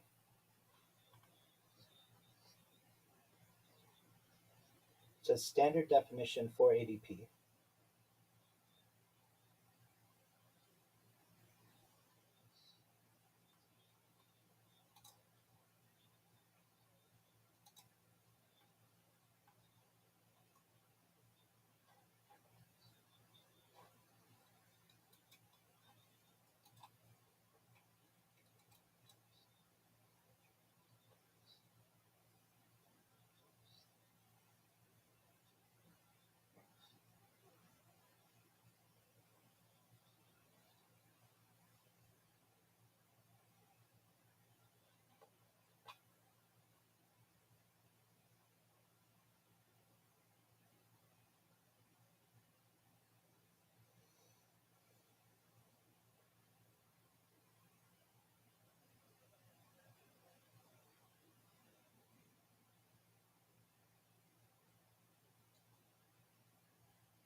Irvine, which is in Orange County.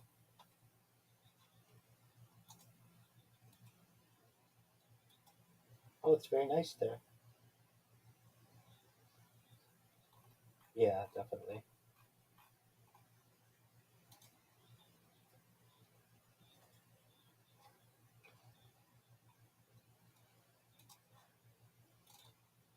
Oh yeah,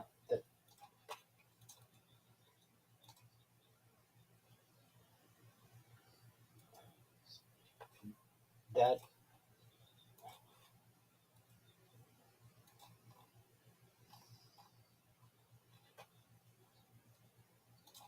most certainly.